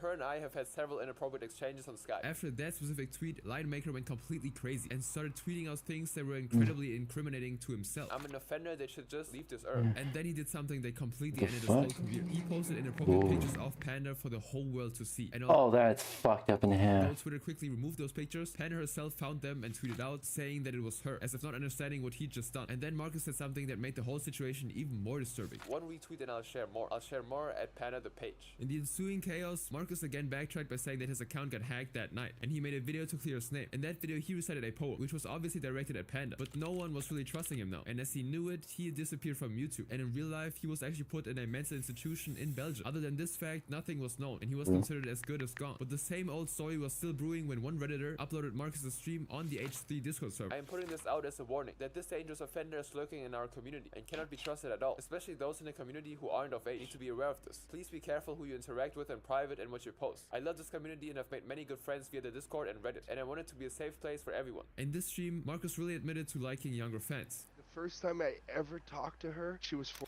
I'm out. And you were 25? No. So this is what you got to understand is that like it wasn't intimate at all. It's just that we were doing the whole YouTube thing and I was doing my videos. Whole thing or no. What's the whole YouTube thing? Hold on. Wait, hold on. And it's unknown what happened to him after this, but one thing was clear: the prospect of Marcus ever returning to YouTube has been buried for good. But far more sinister is an almost unknown case of David Bukowski. David Bukowski was 18 when he first met his victim. Court documents refer to as SM, but we'll be calling her Sarah. David had been an avid gamer since a young age, and he knew how to effectively deal with the ups and downs of the internet. And this made him appear like a very reliable adult to Sarah, who was very young when she first met David in some online chat room dedicated to Minecraft. At that point in time, David also ran a company called 𝙂𝙚𝙣𝙚𝙧𝙖, which basically sold software that can be used to perpetuate DDoS attacks like in the 𝑉𝙬 case, and which would later be taken down by the FBI. And slowly, David started doing things to make himself more important in Sarah's life. He would help her play Minecraft and also teach her about computer software. Sarah liked David too, and a close friendship started forming between the two. But they grew even closer when David had to be admitted to the hospital after he suffered a stroke. During this time, Sarah was one of the few friends who constantly asked him how he was and expressed concern. Following his recovery in 2016, David and Sarah then started their romantic relationship that same year. And David met Sarah for the first time in real life at a gaming convention, and he would go on to meet her twice in Ottawa, where she actually lived. But the relationship itself quickly turned sour, with David being controlling and very rude to Sarah. And fed up with him, Sarah quietly moved on from a relationship and started dating a co-worker of whom we will be calling Jacob. Now, even though Sarah didn't reveal this to David, he started growing suspicious of her. And when he finally found out about the relationship, he was furious. And he did what someone like him would do. He doxed Sarah. And this was made easier by the fact that during the early phase of their relationship, Sarah had blindly entrusted all of her passwords to David. And now she had to bear the consequences of his decision. But then he actually pretended like he regretted his actions and texted Sarah. I have now become a non-abuser, and I will never return back to my old ways of hurting or demeaning people. I thank you for that. I know you lied about not being with someone because you were scared I was going to hurt you or him, but all I was searching for was the truth. But in reality, David was far from satisfied. His quest for revenge would take him to dark depths. In the month of January 2018, multiple people known to Sarah started receiving inappropriate pictures of her in their emails, which also accused Sarah of manipulating men online and deceiving them. David also sent emails to Sarah's mother and her workplace, accusing Martha, her mom, of having affairs with other men. He even once sent a thread making it seem like it was sent by Jacob, leading to Jacob being arrested and detained by the police for 5 hours. But what was happening on the computer screen also moved into real life. In February of 2018, David met Gavin Kastorf online. Gavin was also a very young person, and he was manipulated by David into firebombing Sarah's house. And the fire set by him damaged the building and the vehicle. But fortunately, no one was actually injured. Immediately after this, David and Gavin were finally arrested and put on trial for a number of crimes. Due to the lack of proper evidence, the charges of arson and attempted murder were dropped. This was because while Gavin admitted it was David who first approached him with the plan, there wasn't proper evidence. So in 2020, David was simply sentenced to 5 years in prison on the count of criminal harassment and distribution of Sarah's images. This next individual is also serving time, but for a far more sinister crime. In 2017, Devin Arthurs was a psychotic young killer with a head full of hate and a hair trigger. Controversial opinions and discussions can be sprouted anywhere on the internet, even in games like Minecraft, and more specifically /in/craft, a Minecraft server where members played as countries and political organizations on a map that was very similar to the real world. This was the perfect server for geopolitical enthusiasts who wanted all the drama present in the real world to be reenacted in Minecraft. And one of the most popular groups in the server was Striker Gang, and while the group was filled with people trying to escape from the real world, there was a user by the name of Wolf Devin who took his ideologies a bit too far. Devin Arthurs was living with his divorced dad, Alan, in a middle-class gated community in Florida, where he slowly began drifting towards extreme ideologies. This didn't go totally unnoticed by Alan, who on multiple occasions tried to divert his son's attention from those topics, but slowly the effect of the material Arthur was consuming was very visible in his behavior. One of his online friends recounted an incident that happened when he was on a call with Devin. I was in a Skype call with him once, and he put his mom in a freaking chokehold, called her a fat freak who was trying to take away his computer. Another time, Alan also came across a book Devin had ordered, which was Mein Kampf, the book and autobiography of one of the most hated men on the planet. And when confronted, Devin physically challenged Alan, leading to the police being called and him getting kicked out from his father's house. And eventually, he would also drop out of high school completely. Homeless and jobless, Devin moved in with Jeremy Himmelman, Andrew Oneshuk, and Brandon Russell in an apartment in Tampa. And all his roommates shared Devin's explosive ideologies and continued to consume far-right material together. They even had manuals and guides on how to make guns and bombs. And in one drawer, they even had a framed photograph of Timothy McVeigh, who was responsible for the Oklahoma City bombing in 1995. But while his roommates continued being loyal to their ideologies, Devin faced a dilemma. He started embracing Islam more and more, and also felt a connection to the organization ISIS. For Devin, Islam started being a priority, and he started preaching the goods of jihadism, or Islamic terrorism. Naturally, he tried to rub his ideology on his roommates, but they weren't really pleased with it. And so things started to get tense, with Jeremy, Andrew, and Brandon following one ideology, and Devin preaching a completely opposite one. And this tension would finally result in a tragedy on May 19th, 2017. Devin was cleaning his AK-47 when Jeremy ridiculed Islam and joked about throwing Devin's copy of the Quran at him. But before this was actually done, loud bangs resounded across the room as Devin shot Jeremy multiple times. The rampage still didn't end, as Andrew, who was in the flat at the time, was also shot by Devin. Devin then dropped the rifle and took up a semi-automatic pistol, and with the two bodies now lying there, Devin called his dad and said, I love you, what Dad. the fuck? You won't be hearing from me again. He thinks it's a joke. My mother tells me to put the gun down immediately. He then went to a nearby leasing office and, brandishing his gun, announced that he had killed 2 people. And this was when a woman finally called 911, which prompted the police to arrive not long after and arrest him. And when the police visited the flat, they found Brandon, who was still out until then, crying in a military uniform beside the corpses of Jeremy and Andrew. After being arrested, Devin was questioned about his motives by detectives. And in that interview, Devin reveals that his roommates were planning to unalive a lot of people by planting bombs. So he had to interrupt them to save people's lives, which of course could be a possibility, but most likely simply isn't. He would later be diagnosed with a mental illness upon evaluation by a forensic psychiatrist. Oh, yeah, we're not watching that one. Nope. Anyway, we're gonna be moving on to Minecraft. So allow me to get everything set up real quick. Oh wait. Fuck. Okay, I need to use the restroom real quick. Fuck. Alright, be right back.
Alright, I'm back.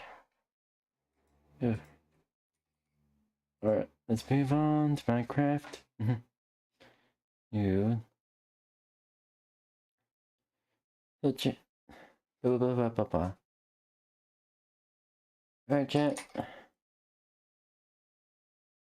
to you.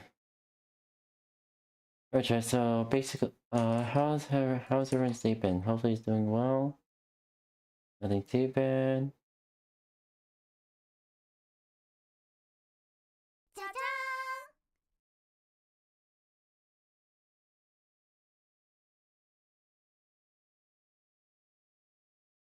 Alright, let me change this into Minecraft.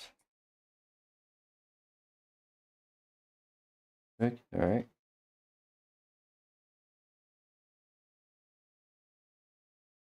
Alright.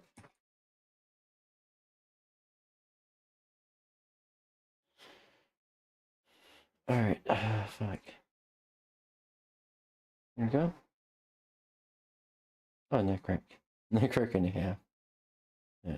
Anyway.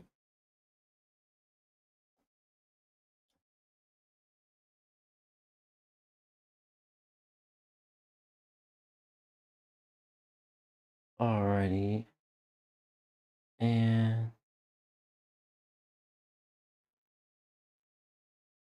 here we go.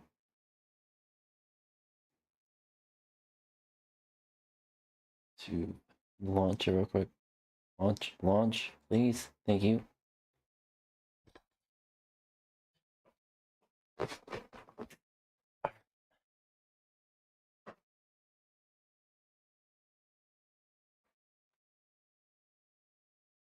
I like seeing all the code go by.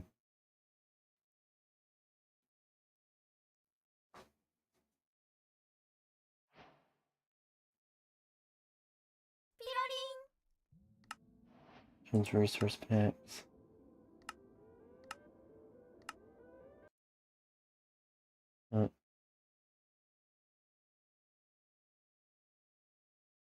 No, I need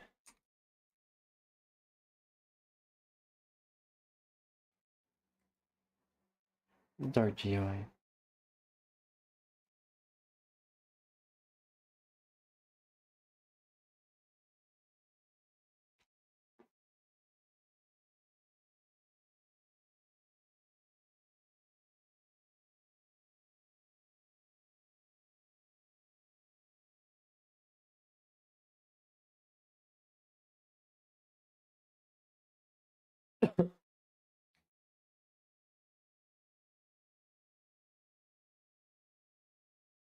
Alright, hopefully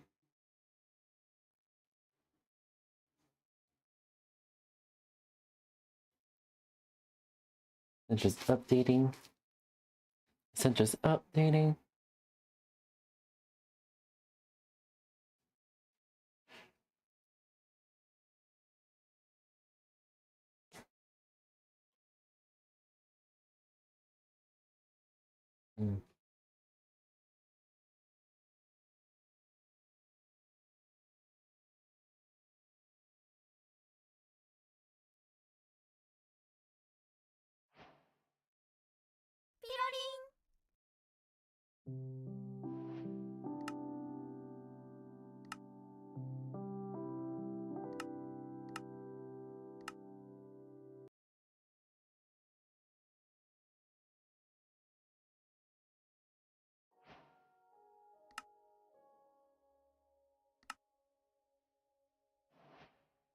Okay, so that just doesn't work.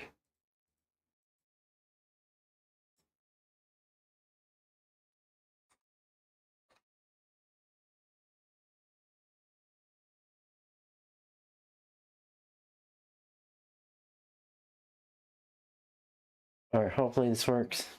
No, I should just go with dark default. Always works that way.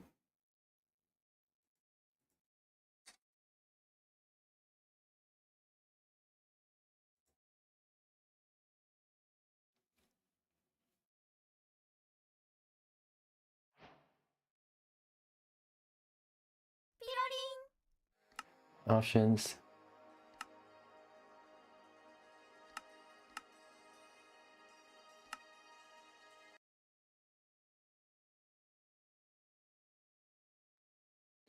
Are you kidding me? Okay, newer version of my fucking ass.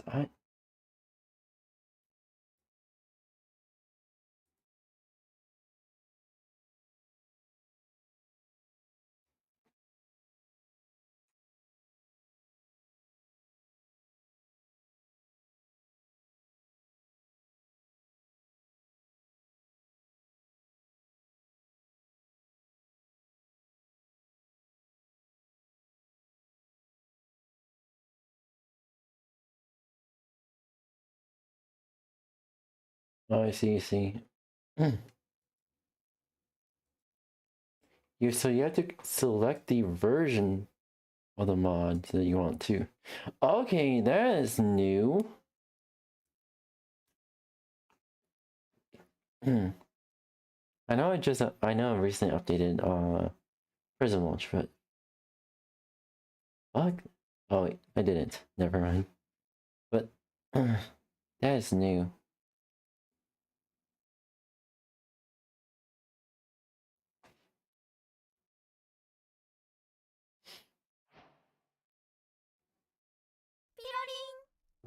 Options, resource packs.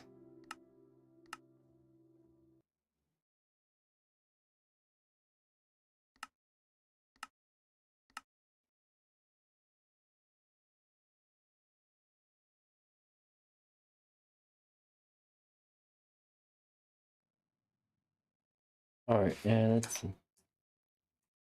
Ooh, dark mode, let's fucking go. What's it doing? Oh yeah.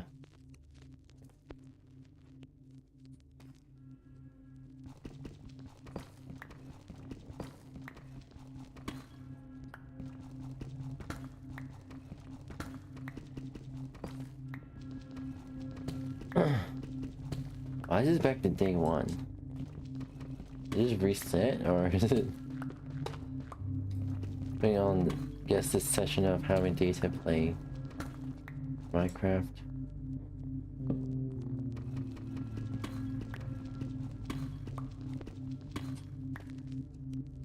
I'm at y negative 31.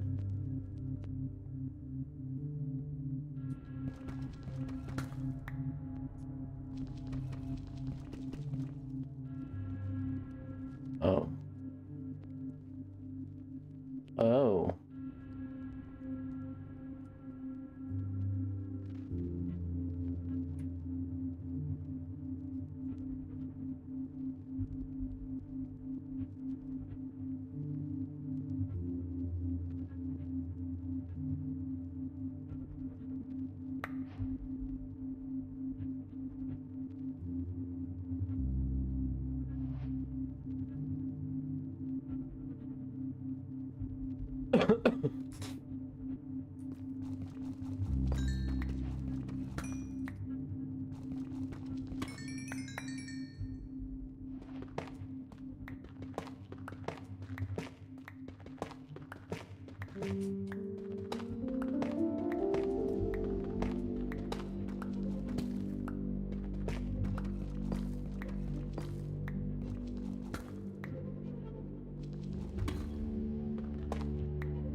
All right.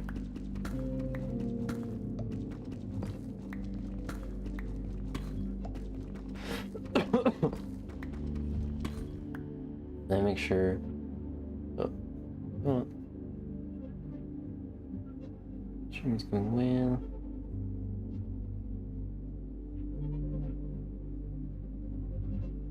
All right. All right.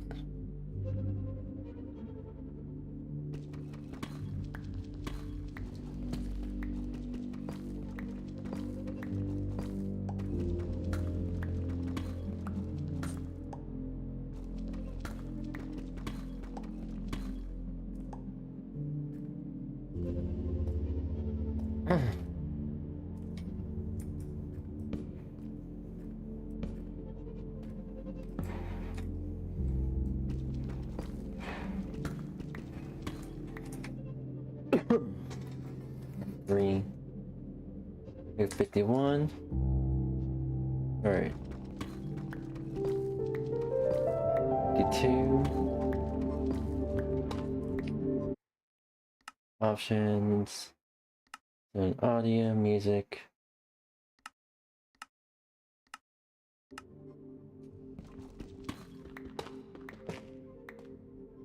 Uh, 4.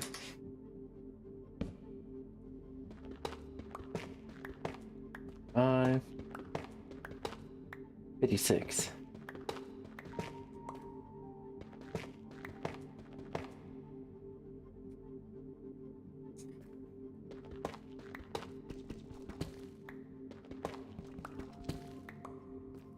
Alright.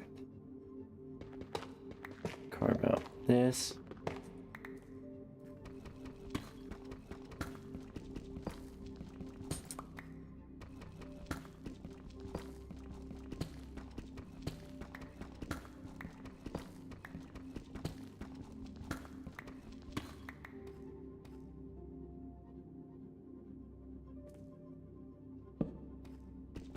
You kind of gonna be like the mini hub area.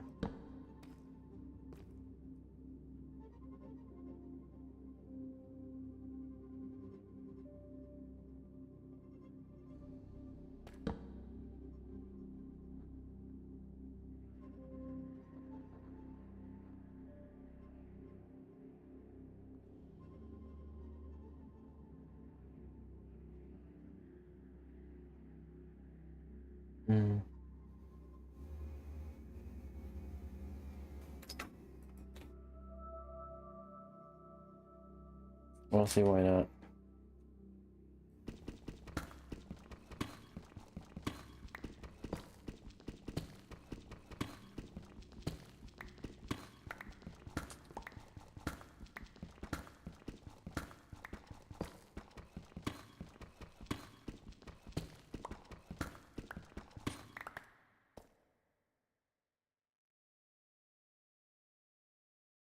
One more.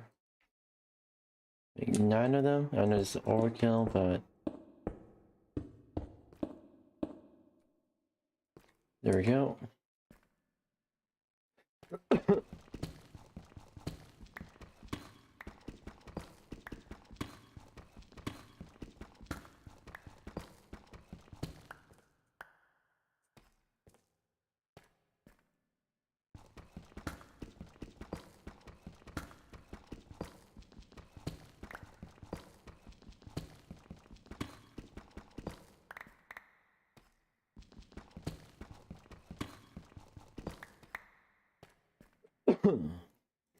Chest.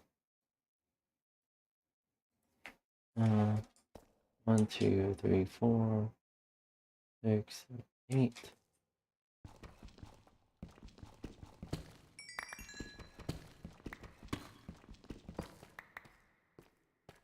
Alright.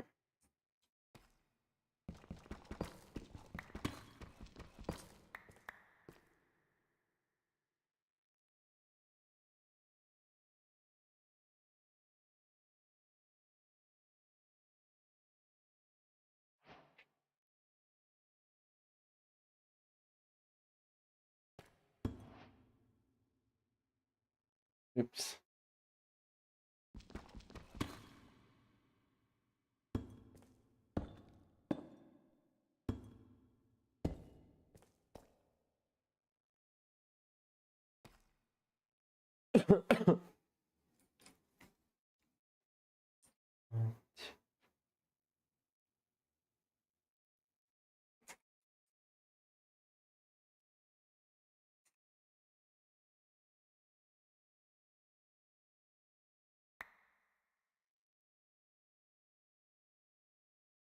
Alright.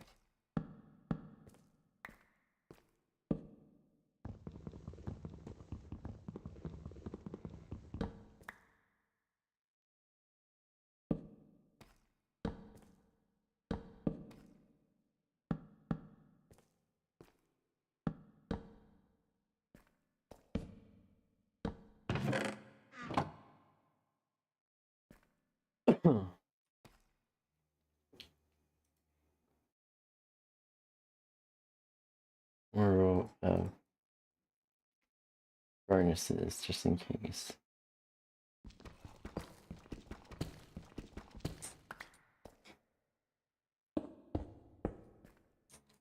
Right.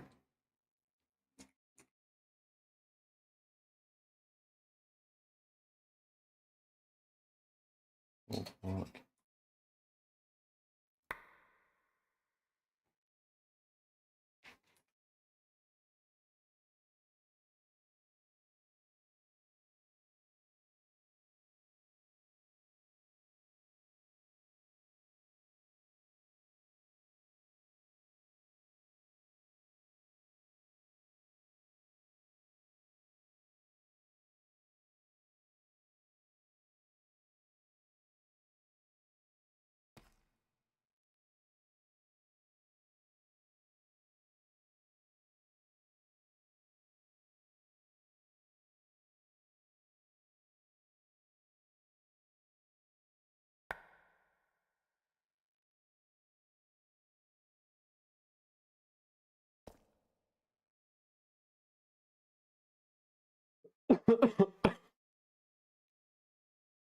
all right.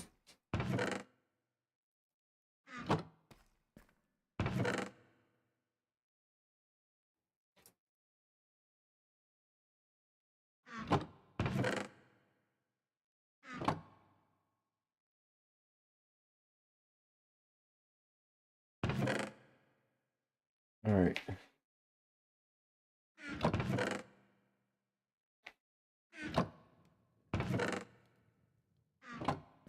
All right.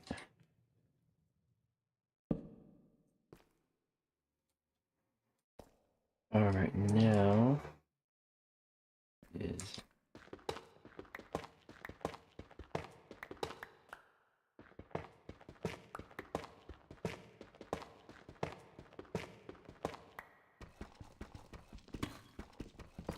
all right. Yes, with this.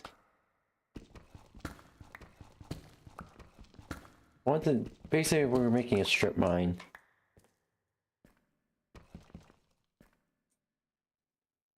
I don't think I need to make it 4 blocks tall. No, I don't. Why am I making... Well, I have no fucking idea.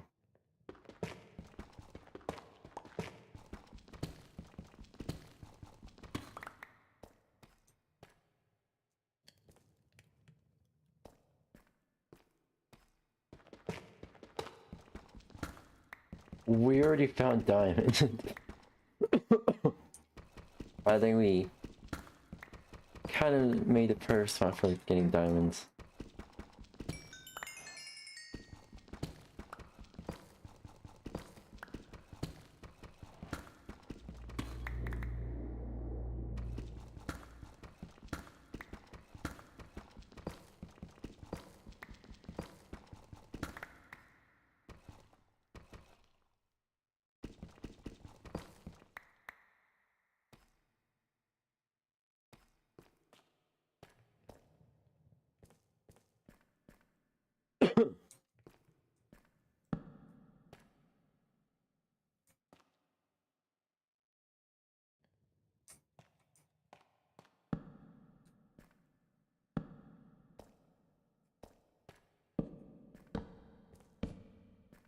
Alright.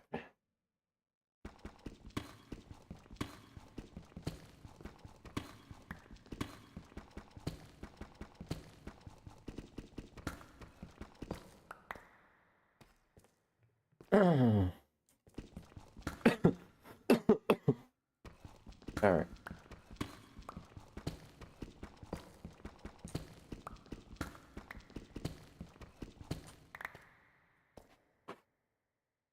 Itchy itch. I'm fucking itchy. Alright. What do you think we should, like, plan out to create?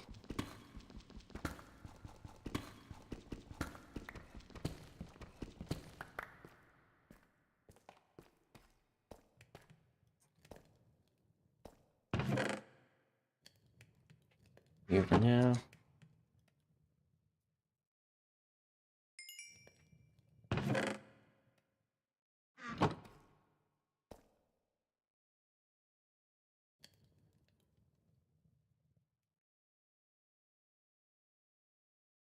Oh.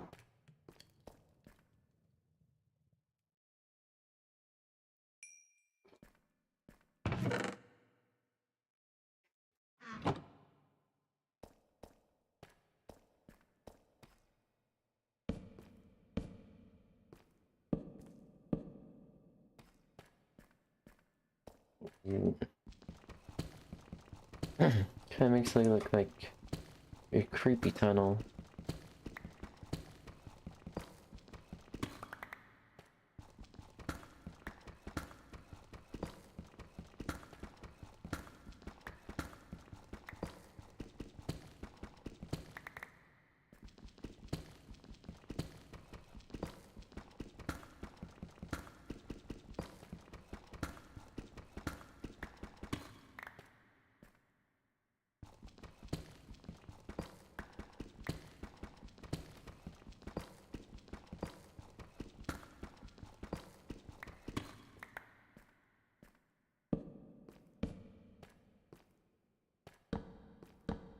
Alright.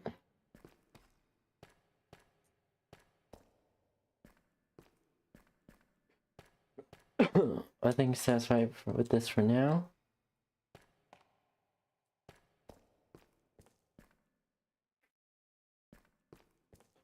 Alright.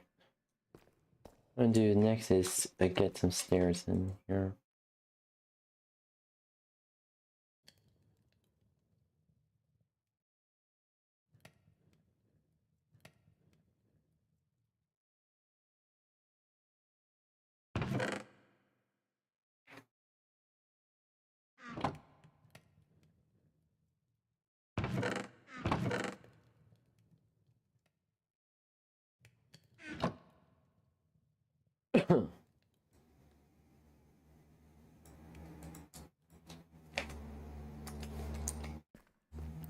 This be enough stairs over here.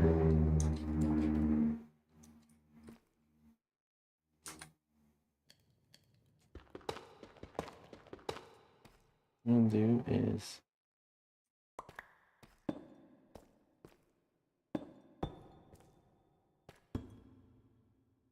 nope.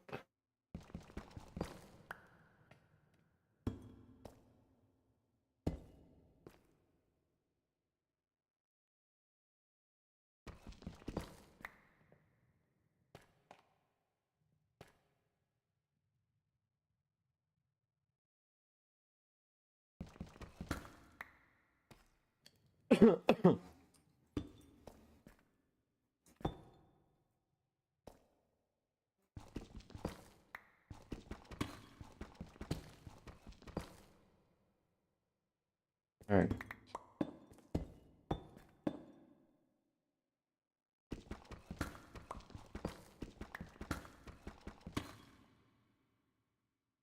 Alright, I want to like that real quick. Yep.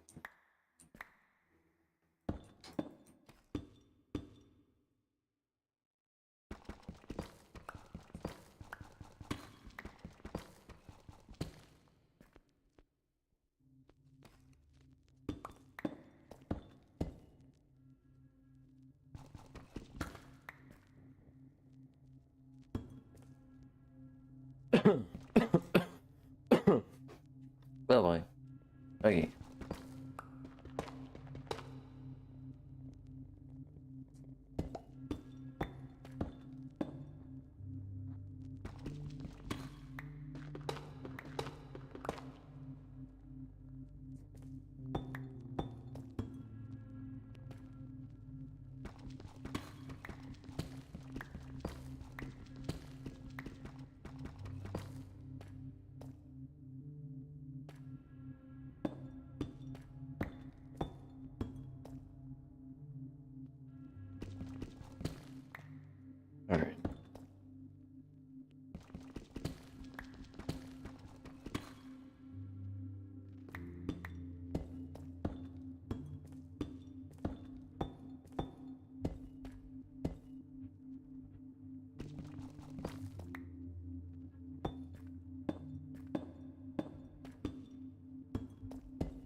I don't like the sounds.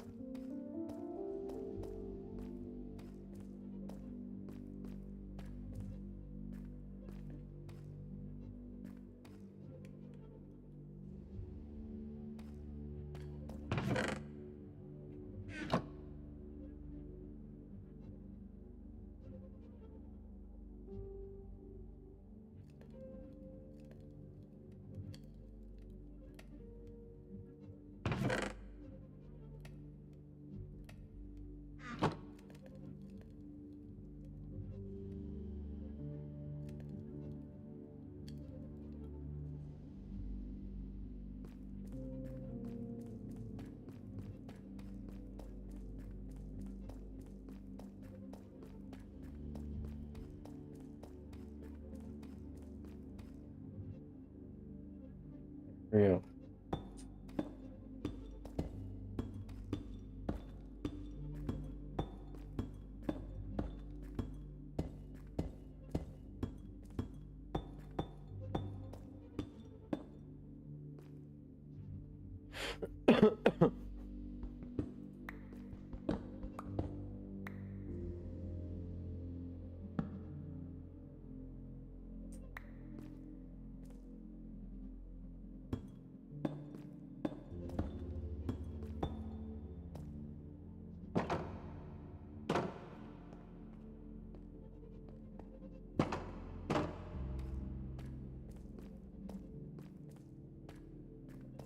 If it clips through.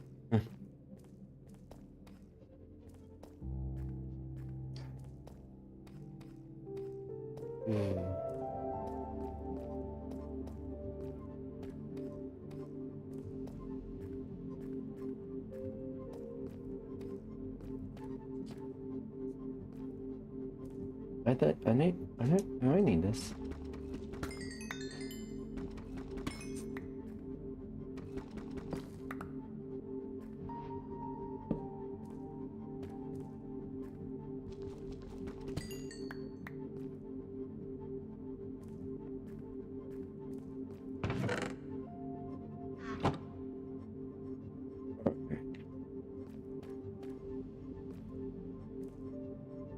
Alright.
Alright.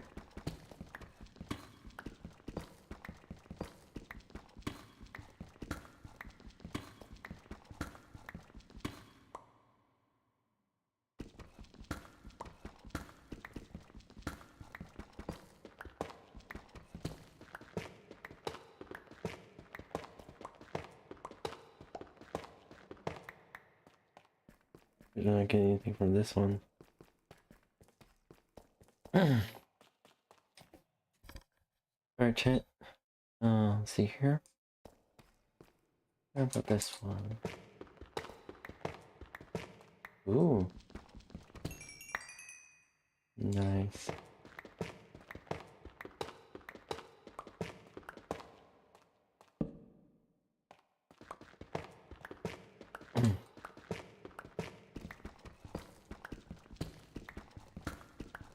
fact, we got more diamonds already.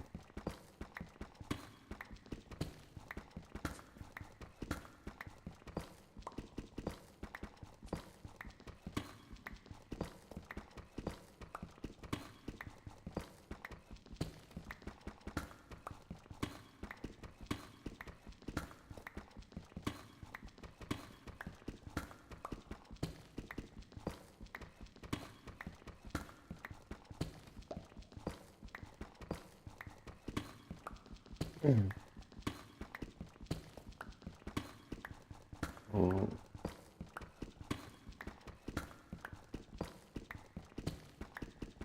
Come on.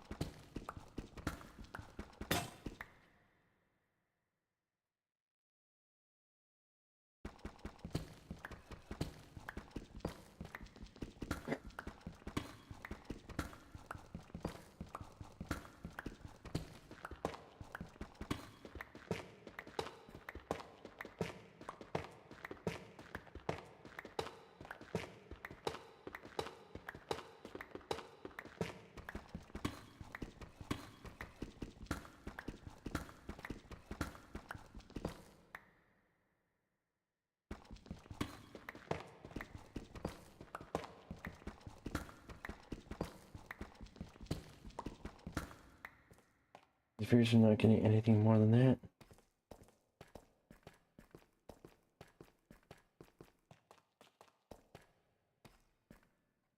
Alright.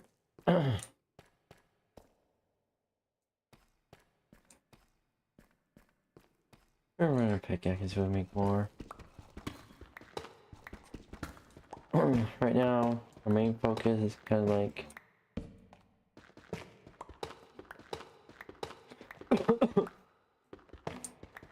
redstone, lapis lazuli, diamonds, probably to eventually make another portal. As I want this way to make one more child, not only just, oh, get to the nether and whatnot.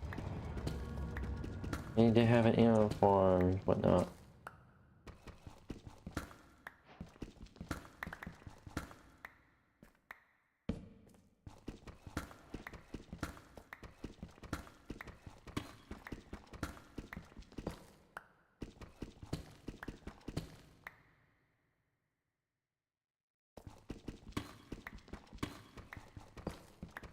Alright.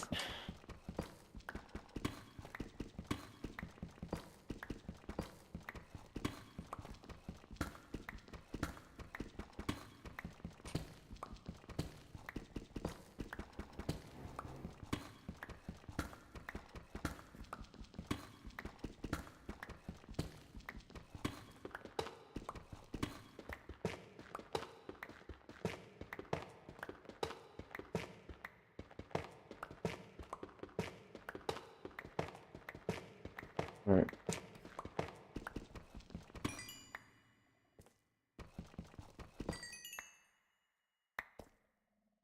Alright, there we go.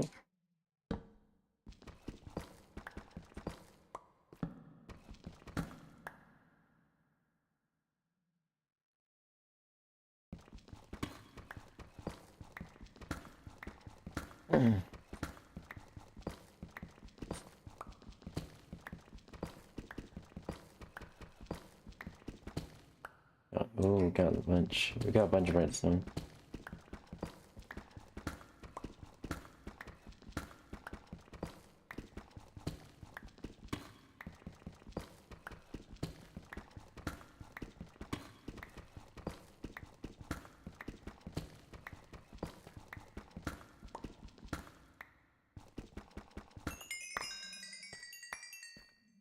Ooh.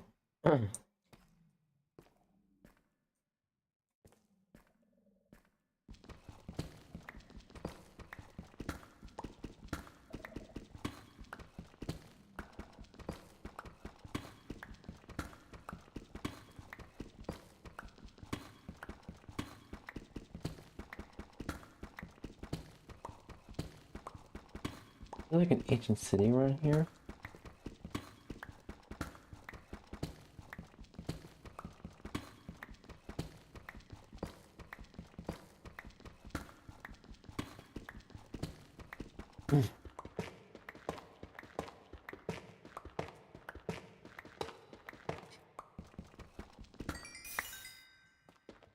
Whoa.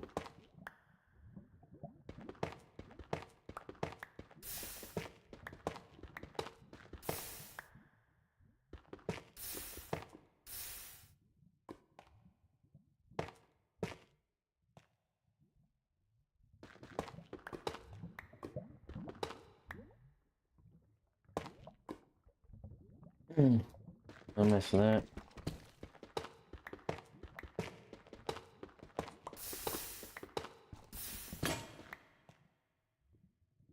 How big is the lava pool, really?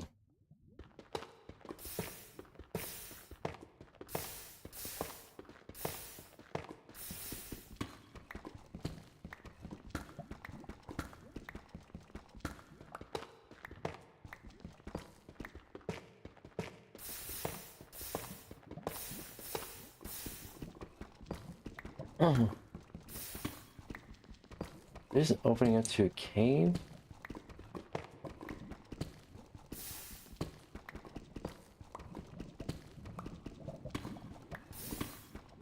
It does, oh, this is opening up to a cave. Oh.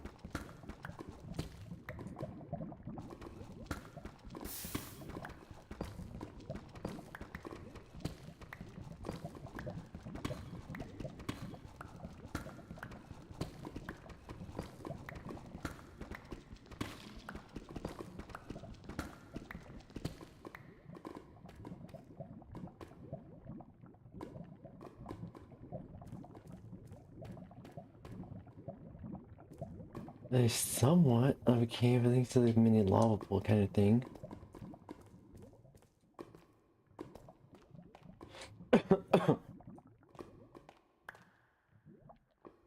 Yeah. 1, 2, maybe this and that.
Alright.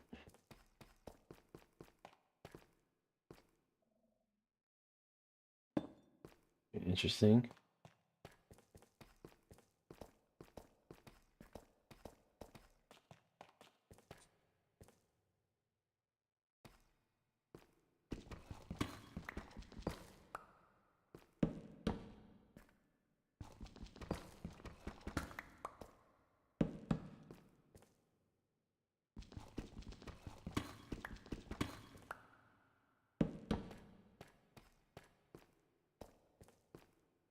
Alright, we're gonna have to make some more holes. Holes. In here.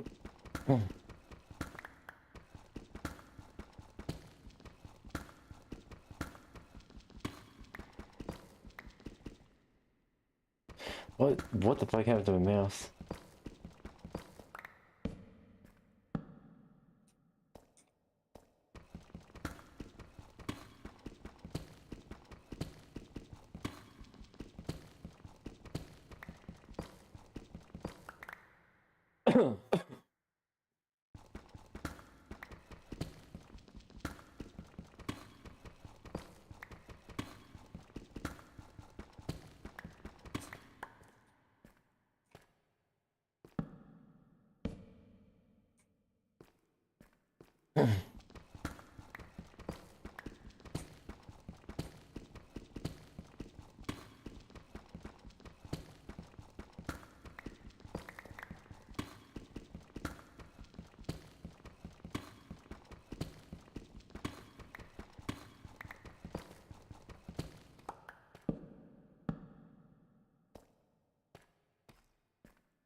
These are not going to be used because it leads directly to that lava pool there.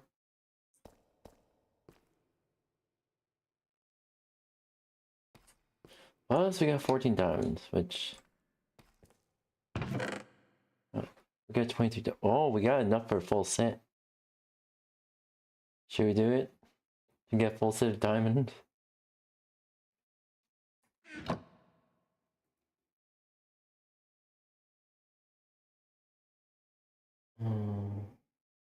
Maybe not.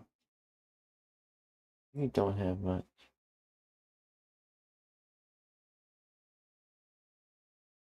Or...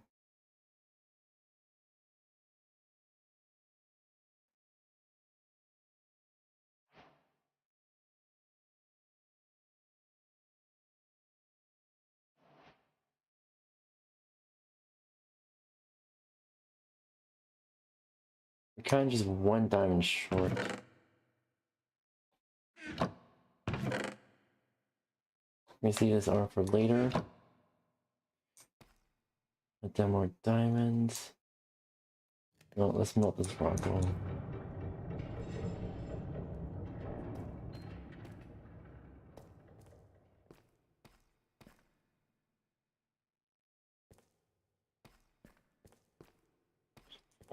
Alright. Let's kind of explore that area there.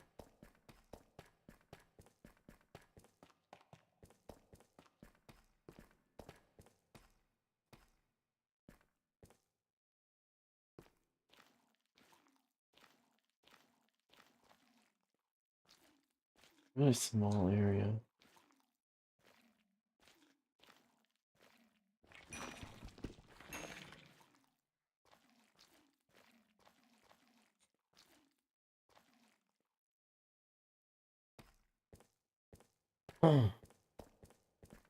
There's nothing there.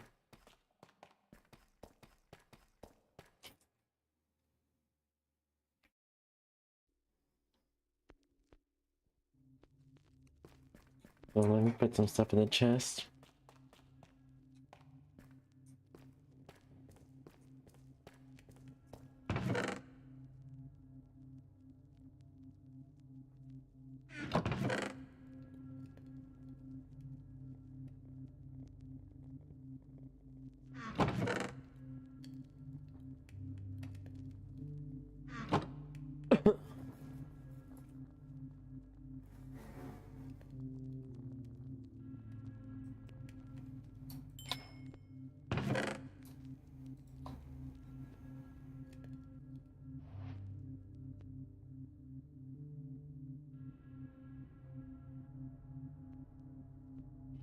Alright.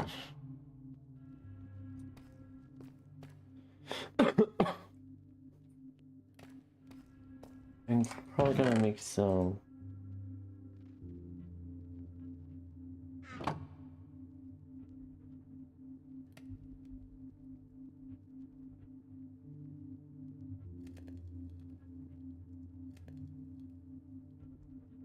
Iron pickaxes here.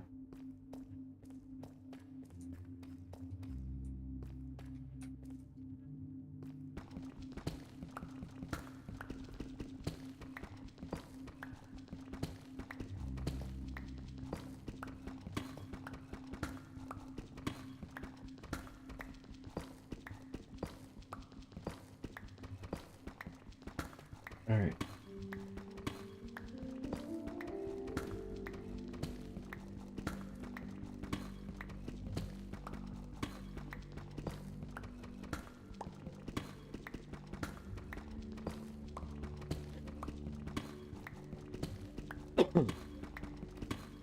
All right.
Sorry.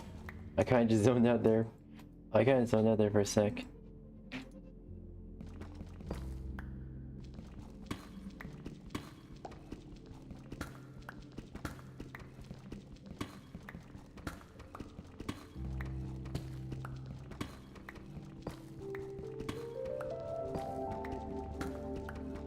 Playing this song.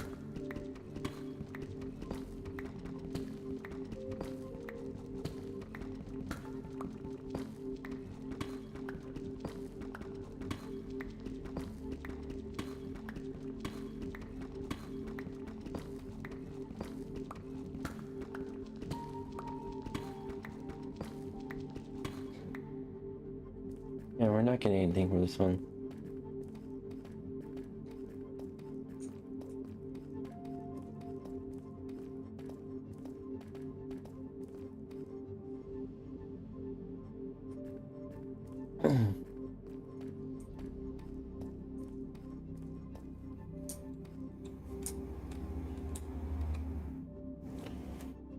Oh, let's see here.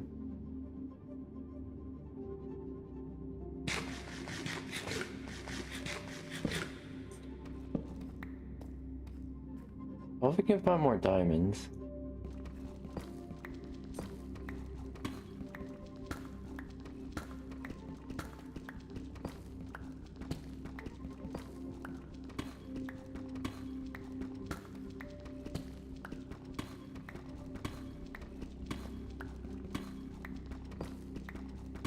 What?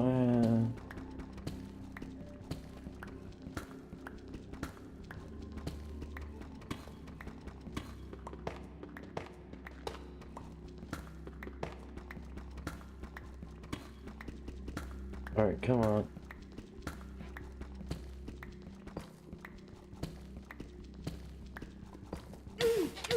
Oh,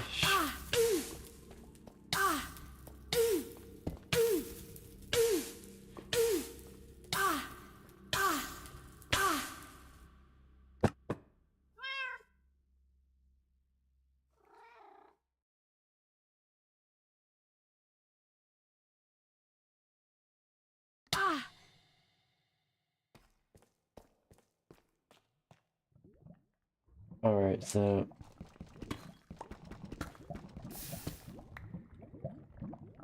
I didn't expect that.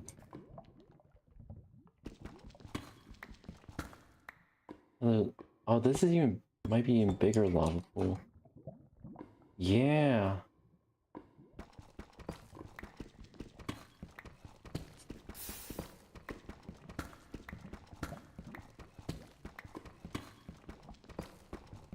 Leads to a cave system.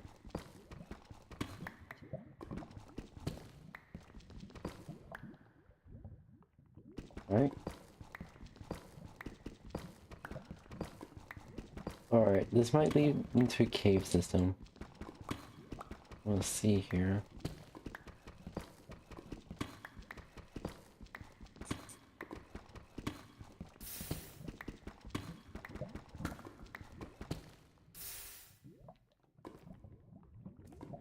See. Here. 1, 2, 3, 4. So the next 4 of these is not good.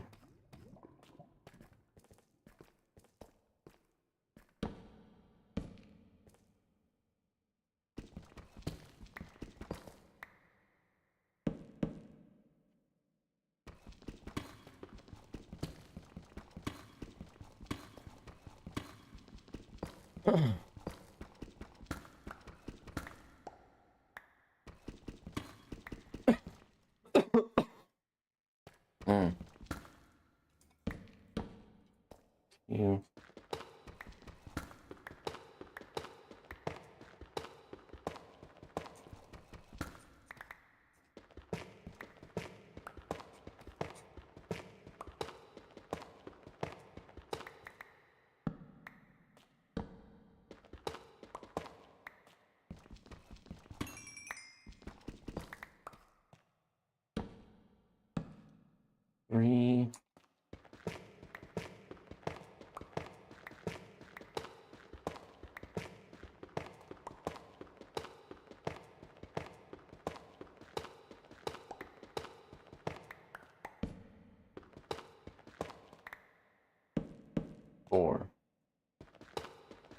Oh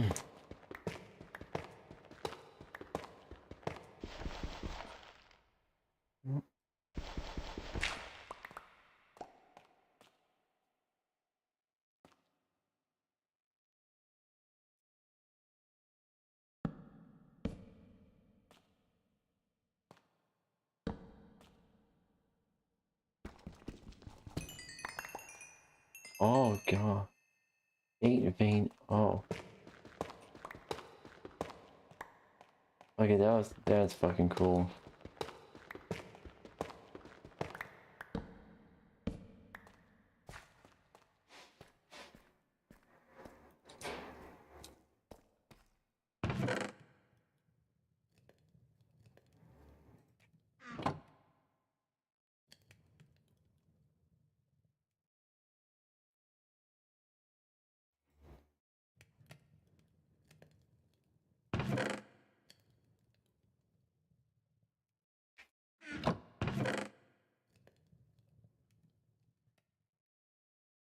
Alright.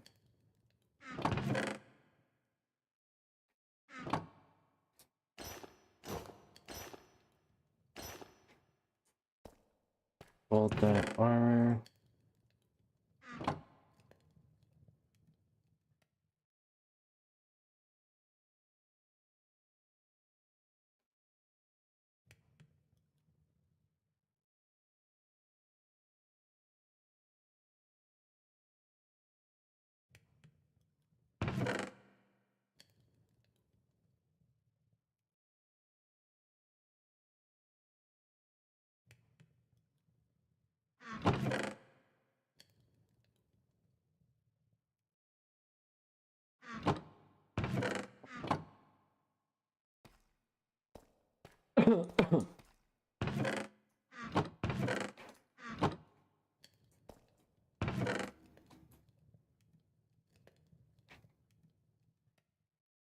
Alright.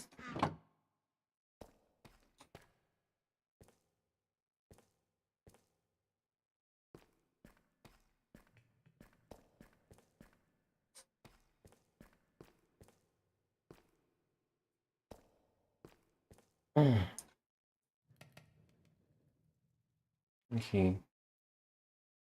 Okay.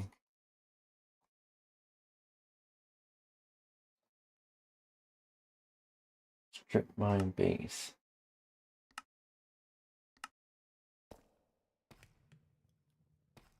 Alright, there we go.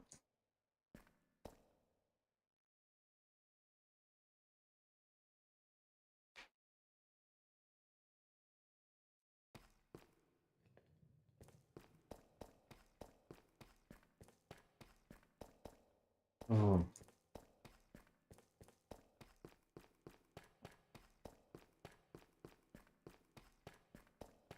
Bada bing, bada boom, bada bing, bada boom, bada bing, bada boom.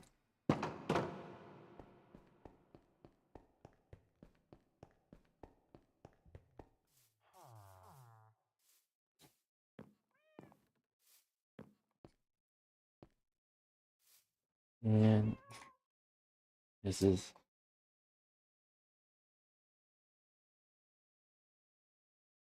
home. Greg.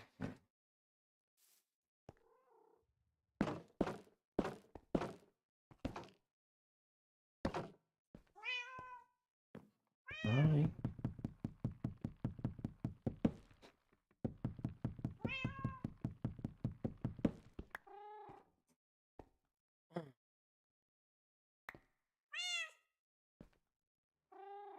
Meow. Alright.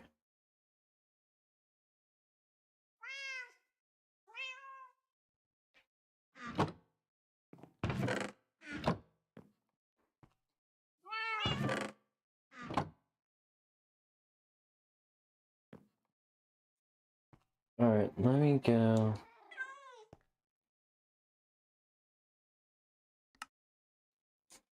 Into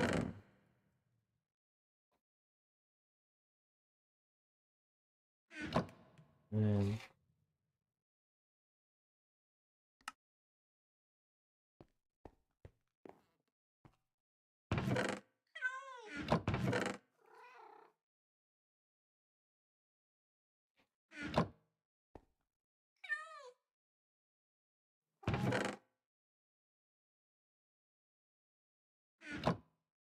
Easy grass.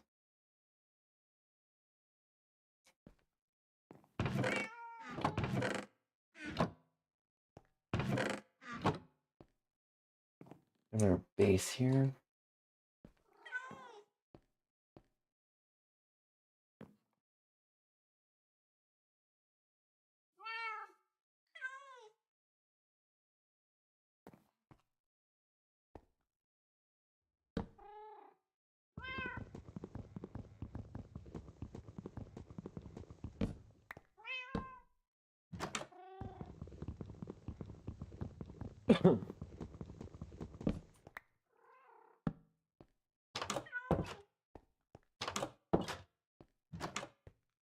Alright. This stuff goes in here. Yes, I know, I know.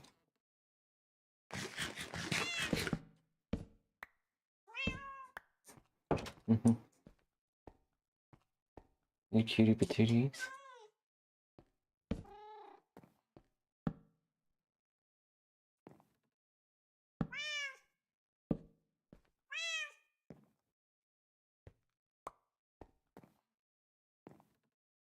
Alright.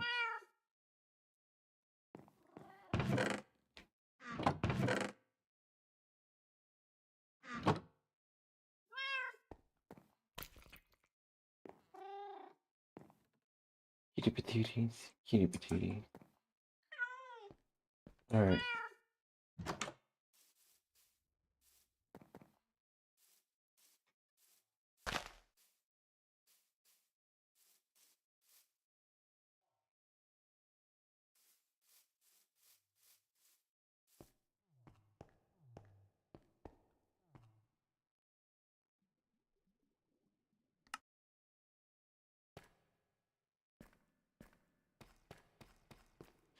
Alright, alright,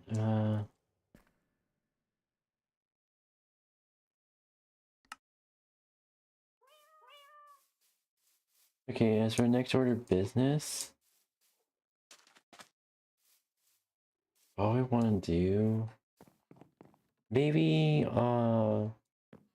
let's see if we can find some animals around. I like to make a den first. Anywhere I can make a den? Oh, we can use an animal den here. That we can separate it.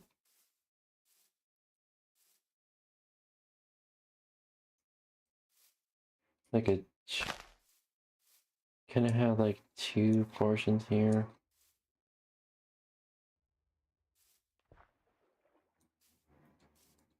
Maybe... I don't know, have like... What could we possibly need? Alright, chicken and... What else? I guess sheep for the wool? Maybe? Is that the wool? I mean, kind of like a farm-esque, I think a barn? A barn, there we go.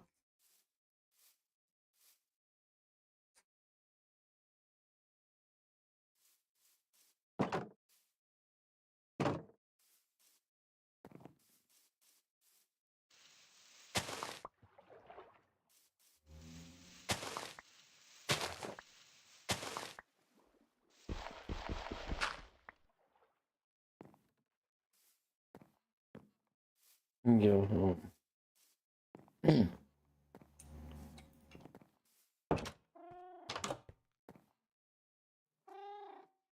Cover me diamonds, 100.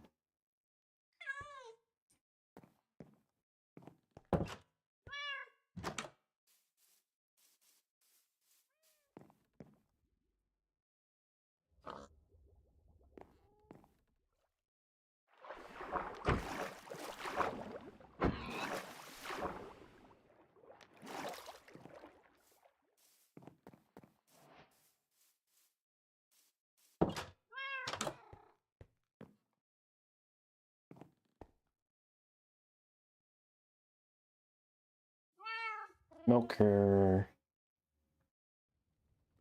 Let's fucking go.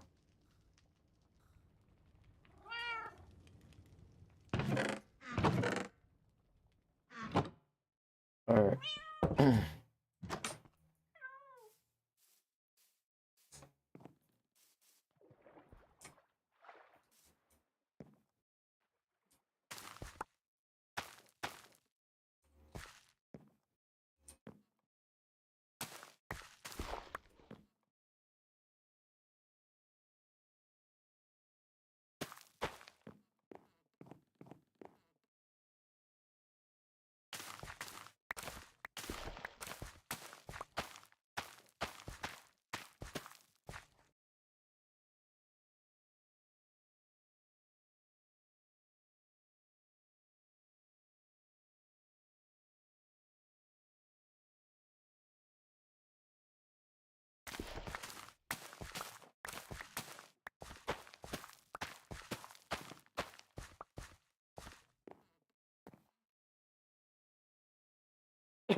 Alright.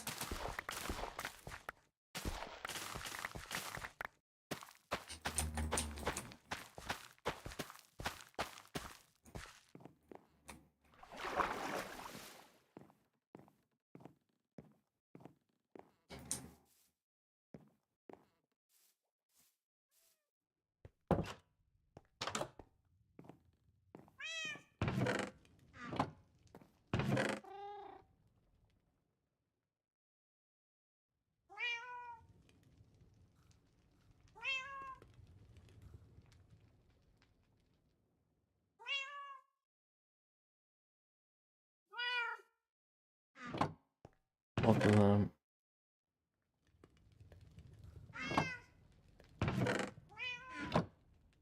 There you go. Alright.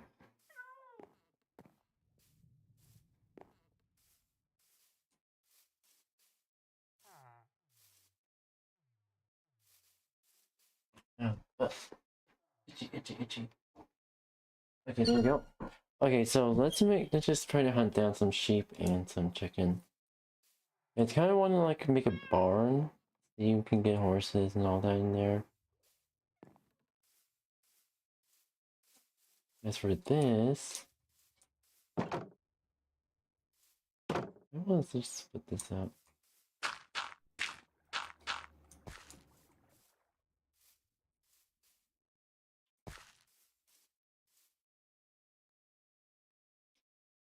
Or just have sheep and chicken in the same thing then there.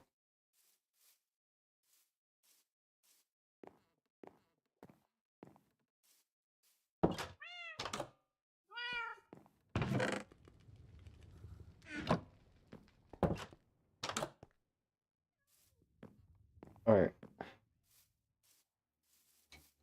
What the fuck?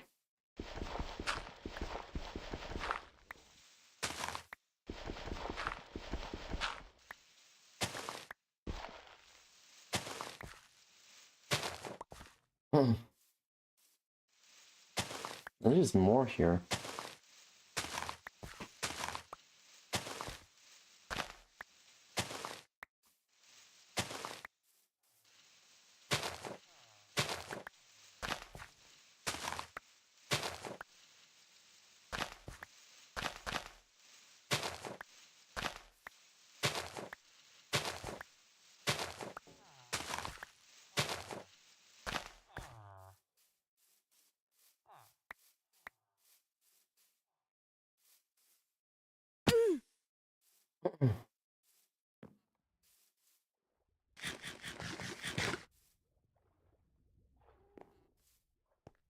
Alright.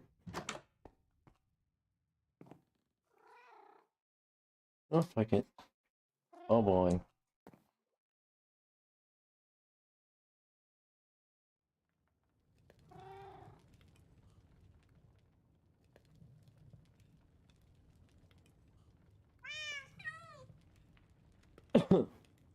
Needlessly, we have the wheat. We have the wheat.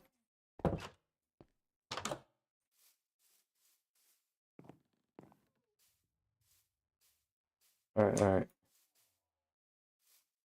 I actually tried to get some sheep and stuff over here. Guess we got this one. And that one too. Listen. Anywho.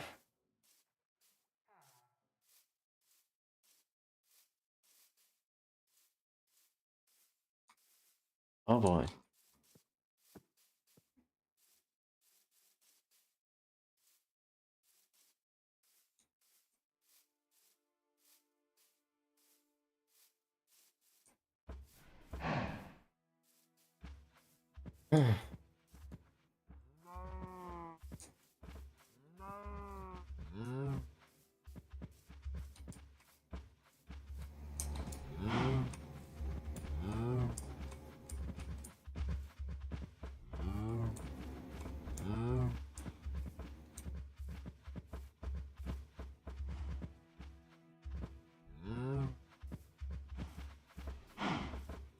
Guess we need cows too for like the milk.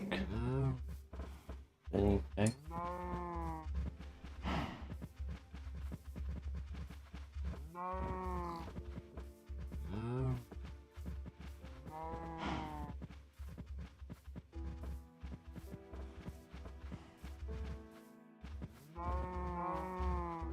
Mm-hmm.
Alright.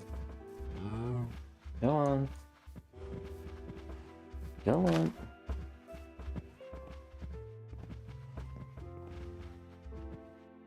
Oh, it's on the other side.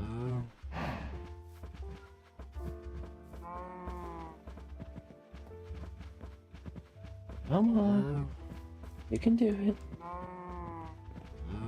Come on. Come on, cows. You can do it. Come on. Come on.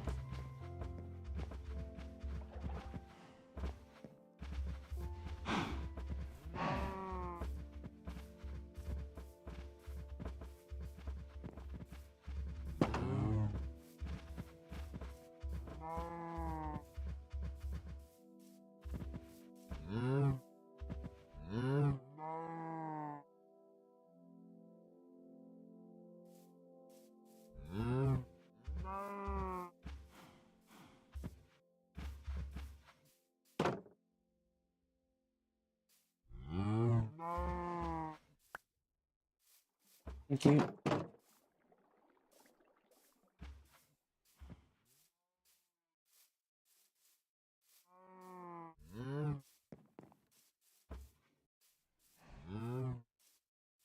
Alright, I didn't expect any cows, but here we are.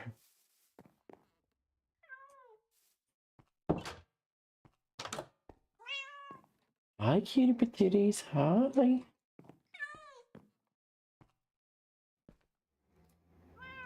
I love the sunset for this texture pack. Looks beautiful. It's easy on the they perform as well. We'll make it ultra fast. It's easy on resources. That's why I like it.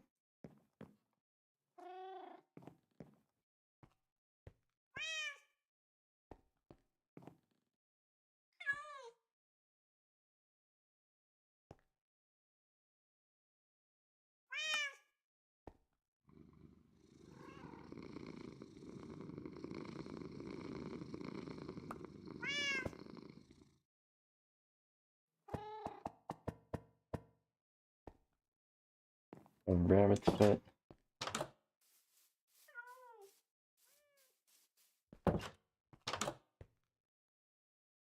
A lucky rabbit foot. Like, I don't know how the fuck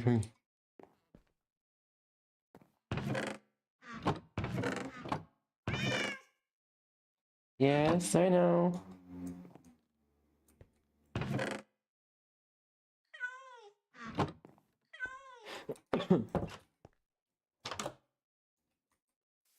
Alright.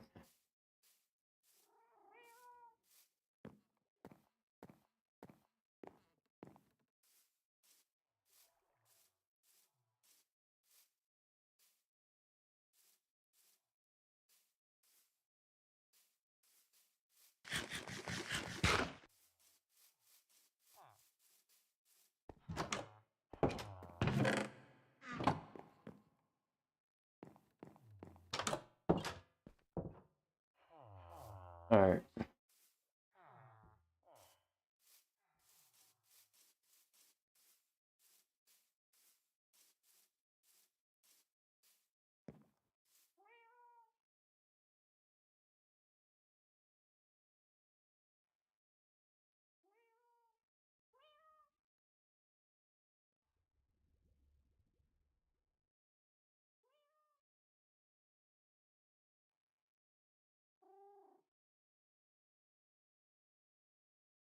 Why is it on?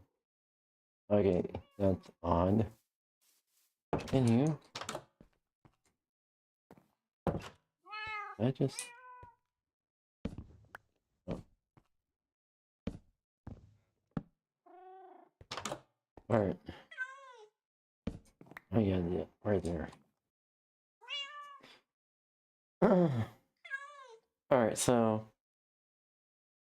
what we're gonna do is gonna be... oh yeah, go to our user reactions. Yeah, I'm okay with the progress we made. At least we got full diamond armor, which is this early as wow. Anywho, let me save the world and quit it. Alright, there we go. Alrighty. Alright.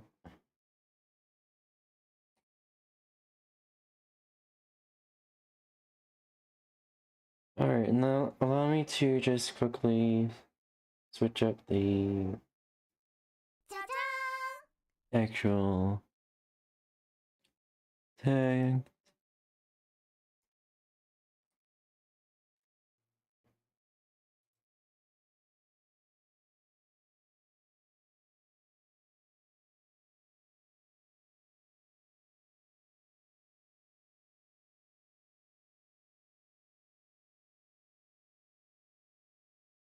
Alright.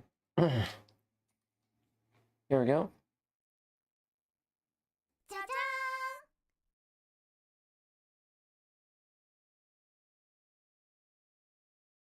There we go, chat.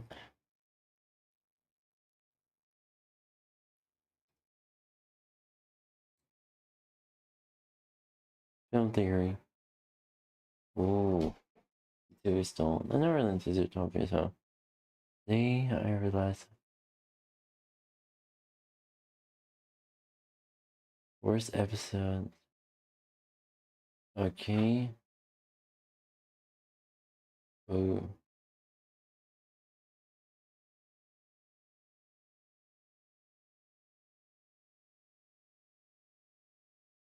Ooh.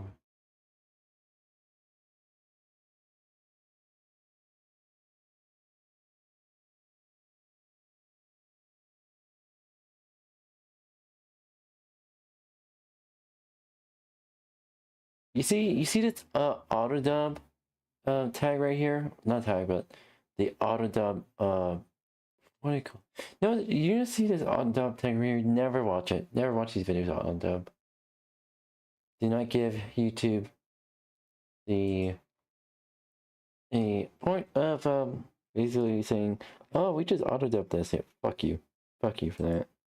Well, it looks like YouTube and Google. All right, let's see here. Ooh. in general is in trouble because the European Commission is opening an investigation into YouTube for their AI crap. Basically, there's a lot of like legal jargon in here, but essentially what is happening is people on YouTube are having their videos used by Google for generative AI models, and they're not compensating the creators in any sort of way or offering them any possibility to refuse such use of their content. This is actually a little bit of a throwback to a story I talked about like 2 months ago, where these two Bollywood actors and actresses were talking about the fact that their likeness was being used in AI slop videos on YouTube, where it was showing them kissing other people. They're a couple, by the way, and it was showing them kissing other people. And in their lawsuit, not only do they want YouTube to take down all the videos that were made of them, but they also wanted YouTube to basically be forced to not use those types of content to train their generative AI models. That was actually written in their lawsuit, and you know, we'll see how that ends up happening and what happens with the court case. But it seems like the European Commission has had enough, and they're like, you know what? You guys keep using people's damn videos to train your AI crap. So now they're actually going to be doing a formal investigation. Content creators uploading videos on YouTube have an obligation. Yeah, Google is going to try to scrape off any data on their servers to appear clean.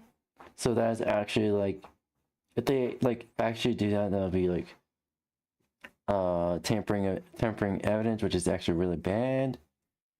Google, don't tamper with evidence. Google.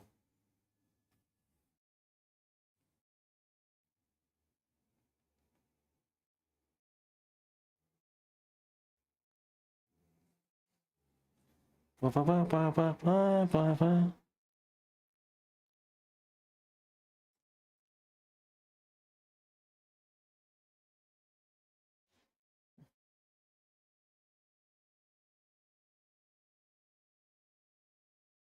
I got a DM in here. Alright, here we go. Grant Google permission to use their data for different purposes, including for training generative AI models. Google does not remunerate. Yeah, if EU forces Google to compensate creators for using their likeness or generative AI, pretty much either one, which is going to be the worst idea Google will ever have, is either one, Google will basically revoke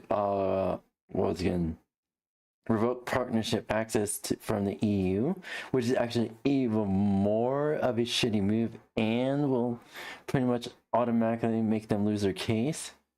And two, the EU is going to force Google to compensate the creators, and Google is going to have to compensate them extra, which I think the only thing they're going to do to pretty much go around it is to revoke AI access from the EU. Revoke Gemini access from the EU. Never even heard that word in my life, but apparently it means pay for services. YouTube content creators for their content, nor does allow them to upload their content on YouTube without allowing Google to use such data. At the same time, rival developers of AI models are barred by YouTube policies from using YouTube content to train their own models. So basically, YouTube is being hypocrites. They prevent rival developers from using YouTube videos to train their own AI models, but YouTube is allowed to do it because, I guess, why not, right? I guess that's what Google's argument is. Rules for thee, but not for me, little shit Google.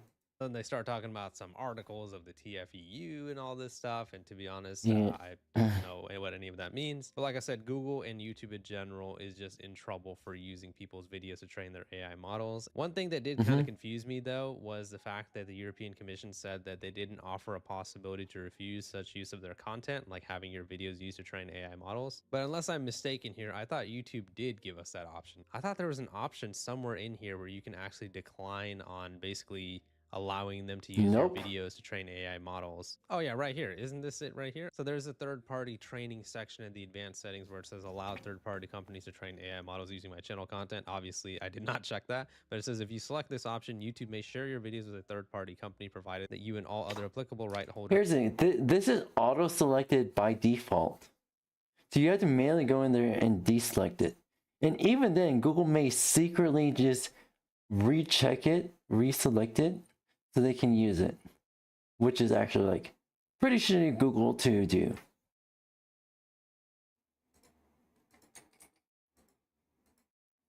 have chosen to allow that company. The training permission status of all videos will be available through a publicly accessible interface. I don't know if this is the same thing as what the European Commission is referring to, but it does seem like YouTube does actually give you an option to opt out of it. Whether they're following through on the promise and not sending your videos to the AI models anyways, I don't know. But regardless, on Who's Tuesday, probably doing they that did get hit anyways? with an EU antitrust investigation over its use of content for AI purposes. As we all know, YouTube, 𝙂𝙚𝙣𝙚, everyone at Google is just super high on AI right now. Everything that they want to do is just all AI, and the community's getting tired of it. There's a specific tweet from 𝙂𝙚𝙣𝙚 where they were talking about YouTube CEO wanting AI to be in everything and saying like, oh, you know, we're going to enable a new class of creators who previously lacked the skills or equipment. You don't need any skills or equipment to make YouTube videos. You just need to make people care about whatever message you're trying to spread, whether it's entertainment or something important. For me, it's neither, because I'm not a skilled creator at all. I just kind of yap. But a lot of people were, quote, retweeting this and just giving their opinions on how stupid it was. The nerve of 𝙂𝙚, because he actually said that the tech will revive YouTube's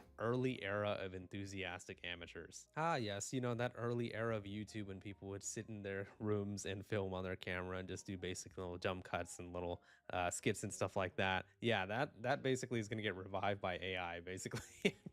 What is he even talking about? Back in the day, people would make content and they would just make videos, and it wouldn't take them a lot of skill or anything like that. They don't even have a huge editing team or whatever. It would just be people talking in their bedrooms, making videos and stuff like that. This was like the golden era of YouTube, when it actually felt like we had kind of a connection with the content creators that we used to watch. So the fact that 𝙂𝙚 is suggesting that, you know, this whole AI crap is going to bring back YouTube to an early era where it really enables creators and stuff like that, it's just such bullshit, and it doesn't actually make any sense. But regardless, the investigation was basically seeing if Google had breached. You know what you truly do if you want to truly go back to the early era of YouTube? But get a camcorder camera, or just like use your webcam and just start recording, rambling on about whatever. Because that was pretty much the way of the content for early YouTube, the early era of YouTube. EU competition rules by using the content of web publishers as well as content uploaded on the online video sharing platform YouTube for AI purposes. The probe will examine whether Google is distorting competition by imposing unfair terms and conditions on publishers and content creators, or by granting itself privileged access to the content and placing developers of rival AI models at a disadvantage. So they are investigating to see if Google may have imposed unfair terms and conditions on publishers and content creators while placing rival AI models developers at a disadvantage in breach of EU competition rules. So essentially, the EU is stating that if Google wants to use our videos to train their AI models, they need to be compensating us in some sort of way. We need to actually be getting paid if they use our content. But the commission said it would investigate to what extent the generation of AI overviews in AI mode by Google is based on web publishers' content without appropriate compensation and without the possibility for publishers to refuse without losing access to Google search. This complaint risks stifling innovation in a market that is more competitive than ever, a Google spokesperson told CNBC. Europeans deserve to benefit from the latest technologies, and we will continue to work closely with the news and creative industries as they transition to the AI era. And work closely with the news. So basically that means, oh, we're gonna keep an eye on news, and our PR team will tell us what to do accordingly. We're not going to work with the EU on this. We're going to try to circumvent whatever sanctions the EU will try to impose on us. And if we get trouble in the process, well, that's just a cost of business. That's what Google's is really saying here. Remember that in September, the EU actually fined Google $3.4 billion for breaching antitrust rules by distorting competition in the advertising technology industry. So basically, Google has kind of like a chokehold over the online advertising space and definitely over the video sharing space. So they're using their power and maybe even abusing it, especially when it comes to training AI. Oh, they're most definitely abusing their power. No matter, it's guaranteed that they're abusing their power.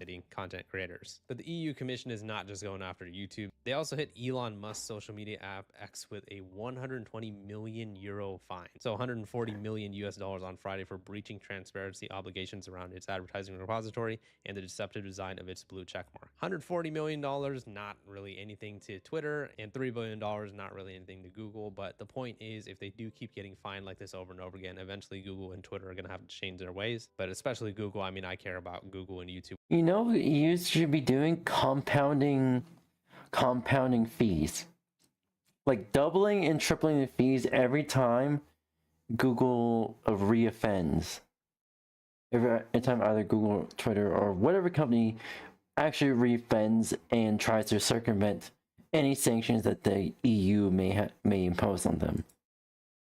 Way more than Twitter. I just want them to get rid of all this AI bullshit off the platform, man. But like we talked about in that other lawsuit that those other two Bollywood actors were putting against YouTube, they actually did have a clause in there where they said, yeah, stop using freaking videos to train your AI model. This is something that I've mentioned in so many different videos, but just as a reminder, because it still makes me baffled to this day, in July of this year, out of the top 100 fastest growing channels, 9 of them were AI. So almost 10% of the top 100 channels on YouTube in 2023. And obviously it looks super fake. It looks kind of funny. And it also kind of looks really creepy, right? Well, 2 years later, look at the 2025 one and tell me that that doesn't look way more realistic and extremely hard to tell whether it's real or fake.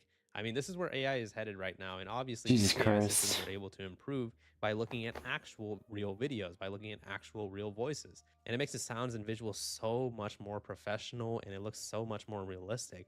And this is going to be the point that we're going to get to soon where we're really not going to be able to tell what's an AI video or a real video. So personally, I sincerely hope that even if the EU Commission doesn't have the best, morals in mind, maybe they have their own selfish reasoning on why they're going after Google, or same thing with like the Bollywood actors and actresses. Hopefully they can put pressure on Google, YouTube, and AI companies and organizations in general to just stop with all this AI shit, man. We are at the point right now where I think a lot of people are really getting tired of AI. Especially on the internet, a lot of people are talking about the fact that there should just be a button on all social media where you can just click a button and it excludes all AI off your feed. I would be so in favor of that. YouTube and I have had an Here's the thing, it's getting so bad that we need extensions per website to get rid of AI.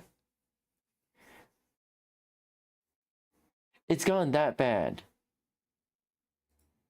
extremely rocky relationship, but I'm telling you right now, if YouTube was to add this on December 25th as a Christmas gift and exclude AI button where it gets rid of all AI off of your homepage and videos in general, dude, I would just be so happy. It would be the best gift that YouTube could give us. But obviously, they're not going to do that because they are super hot on AI, and it seems like they are now getting punished for it because it seems like there are some immoral practices going on in terms of improving their AI as They're well. definitely siphoning our content and siphoning our personal data to train their AI as well. They're most likely, they're pretty much definitely doing that. What's your guys' thoughts on the situation?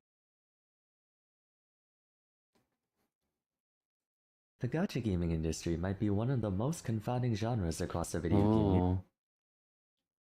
Okay, so I believe I have bag of chips. Yeah, my bag of chips right behind me. Hold on. Here, let me get that real quick. Yes, I keep a bag of chips, some snacks, and pile of snacks in my room. Because why not? Why not? Right?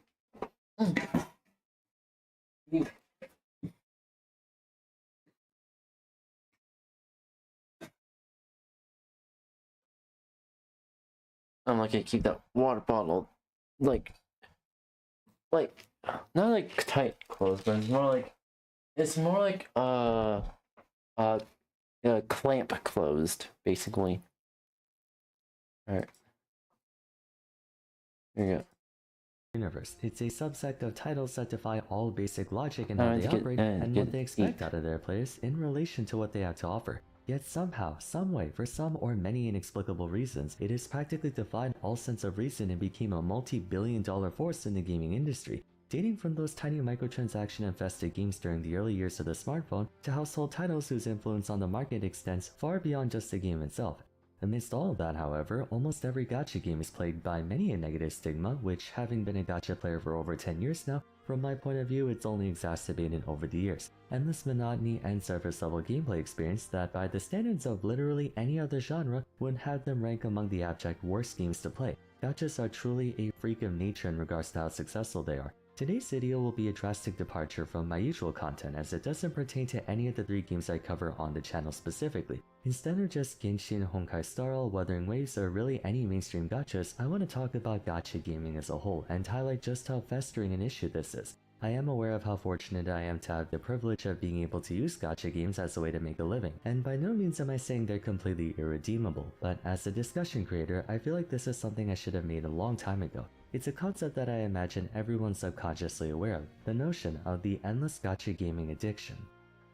Across the past 20 or so years, gacha games have been steadily rising in popularity and presence within the gaming market. Prior to 2020, it was mostly a small cohort of mobile games, with its community having a correspondingly small size. Though elements of gacha have been around for a much longer time. The term gacha is derived from the word gachapon or gashapon, a vending machine that dispenses capsule toys or other small items upon inserting a coin or dollar bill into it. Over in the West, you can compare it to like a gumball machine, only instead of a gumball, gachapons typically carry toys, knickknacks, and small collectible memorabilia, meant to be cheap, meaningless, but ultimately fun tiny purchases you could make. Those who visited Japan or have gone to any Japan-themed event or store should be all too familiar with these harmless machines.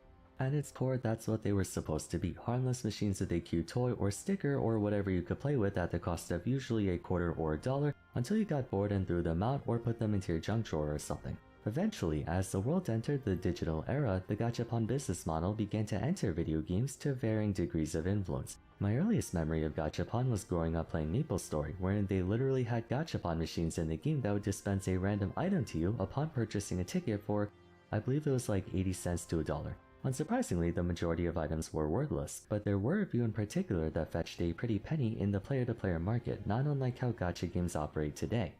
Though they represent a substantial market in East Asian countries, gachapons are fundamentally intended to, like I said, be small bits of entertainment at a negligible price. Some enthusiasts would take it upon themselves to make a hobby out of collecting them, but it was never meant to be as pervasive as it is now. Throughout the 2010s is when gacha really began to take over the world, coming in many different names and forms. Most people in the West are probably acquainted with the term loot box, which for all intents and purposes is a synonym for gacha. To sustain operations and turn a profit, free-to-play live service games implemented no shortage of microtransactions to offer players characters, skins, items, equipment, and such, typically in a randomized fashion. This element of randomness was integral at achieving two very important factors. Factors that contradictorily were both the reason gacha was so successful in the first place and also the reason why it carries such a negative reputation. First, the jackpot element. Every single item in the game, from a useless piece of garbage to the rarest prize, gets assigned a probability value of how obtainable they are. But when accounting for the total number of items available in the pool, theoretically they all had the same chance of being obtained. In true gambling fashion, everything that isn't a 0% or 100% chance can effectively be a 50-50. You either get it or you don't. Luck-based things inherently carry a seductive appeal to them. They are the basis by which any and all gaming establishments keep the lights on and turn a profit, from your local gas station lottery ticket to a 5-star casino at Macau. Sure, the odds of you pulling an SSR, aka 5-star character, are extremely low, but what if you get lucky? That's how they get you. Countless times you see people showing off on social media where they get 2 5-stars in a 10 pull, or 3, or even sometimes 4, and it makes you wonder if you could be that lucky too. I guarantee you 99% of people who get into any kind of gambling activity do so because they saw someone else make it big. To repeat, statistically, the odds of achieving a jackpot are simply too low to justify what it takes to get it. Then again, you could also win from a single measly pull. It is a dangerous and costly temptation to fall into. While we're on the subject of cost, second, the price. Hypothetically, if you walked into a store and saw a Nintendo Switch 2 for $1,000, no one in their right mind would buy it, not only because it has an MSRP of $450 I believe, but the idea of blowing $1,000 on a game console that has like what, 5 games on it is just not a worthwhile value proposition. However, what if instead of $1,000 you had a 1% chance of getting that Switch 2 for $10? Adding randomness enables you to manipulate the perceived value of an item, thereby manipulating potential customers into believing that perceived value is the actual value. Or in other words, in the aforementioned example, theoretically speaking, the Switch 2 could cost only $10, provided you actually achieve that 1 out of 100 chance. Combining the potential excitement and dopamine rush you find in a gacha game with the technically low cost to actually obtain that 5-star character, maybe a couple bucks at that, is the foundational bedrock of a gacha game. And it's really good at enticing players to spend. Several other tactics are implemented to start the addiction and perpetuate it, ranging from parasocialism, the player's tendency to form a sense of attachment to whatever it is they obtain, typically a character, to time limitations on events and banners, fostering a sense of urgency, scarcity, and if you're missing out. Consequently, that results in sunk cost fallacy, wherein players feel compelled to continue playing the game due to having spent so much time and money on it. Thank you. Thank you, Treasure, for following. Welcome. How are you doing today? Hopefully you're doing well. We finished up with both our Halo and Minecraft sections of the stream. Hi, Featherball. Thank you for welcome. How are you doing today? Hopefully you're doing well. As I was saying, yeah, we finished up with our Halo and macro section of the stream. We had a lunch break, and we're pretty much taking another break before we get up. Before I sign off the stream, basically. But yeah, as for what I was about to say is basically, I like used to play Genshin Impact. Yes, gacha mechanics are fucking predatory as all hell. It was bad to it's bad to the point that both the US and EU sued Hoyoverse over it. And Hoyoverse had to be clean about the probability of their gacha mechanics. And it's not likely that Hoyoverse would lie about it. Unless they're actually lying, then they would have already been in a lawsuit. Another one already. They have to pay, I believe it was 200 million to the US and about 120 million euros to the EU. I believe I'm not sure what that EU lawsuit. I would pay attention to the US lawsuit, but not so much of the EU lawsuit, of the EU versus Hoyoverse lawsuit. Inevitably leading them to investing more time and money and creating a vicious cycle. I'm guessing all of you are privy to this. It's been talked about for ages ever since the dawn of gacha games and has continuously been the central topic of discourse across any discussion platform pertaining to gachas. But more than just the business model of gacha games that makes it both fascinating and aggravating to me is the actual gameplay itself, if we can even call it gameplay. Consider the fact that unless you fully commit to being a free-to-play player, the average cost of playing a gacha game can easily reach up to 3 figures a month, assuming the goal is to pull even one feature character per update, let alone all of them. Mind you, a couple $100 a month is by no means an expensive hobby, relatively speaking. Some people blow thousands, if not more, doing even less productive things. But, and while I do acknowledge the subjectivity of this claim, there's a price and then a value proposition behind the price. In the realm of video games, gachas, and by extension gacha mechanics, have uncontestedly the worst value proposition of any genre to ever exist. Period.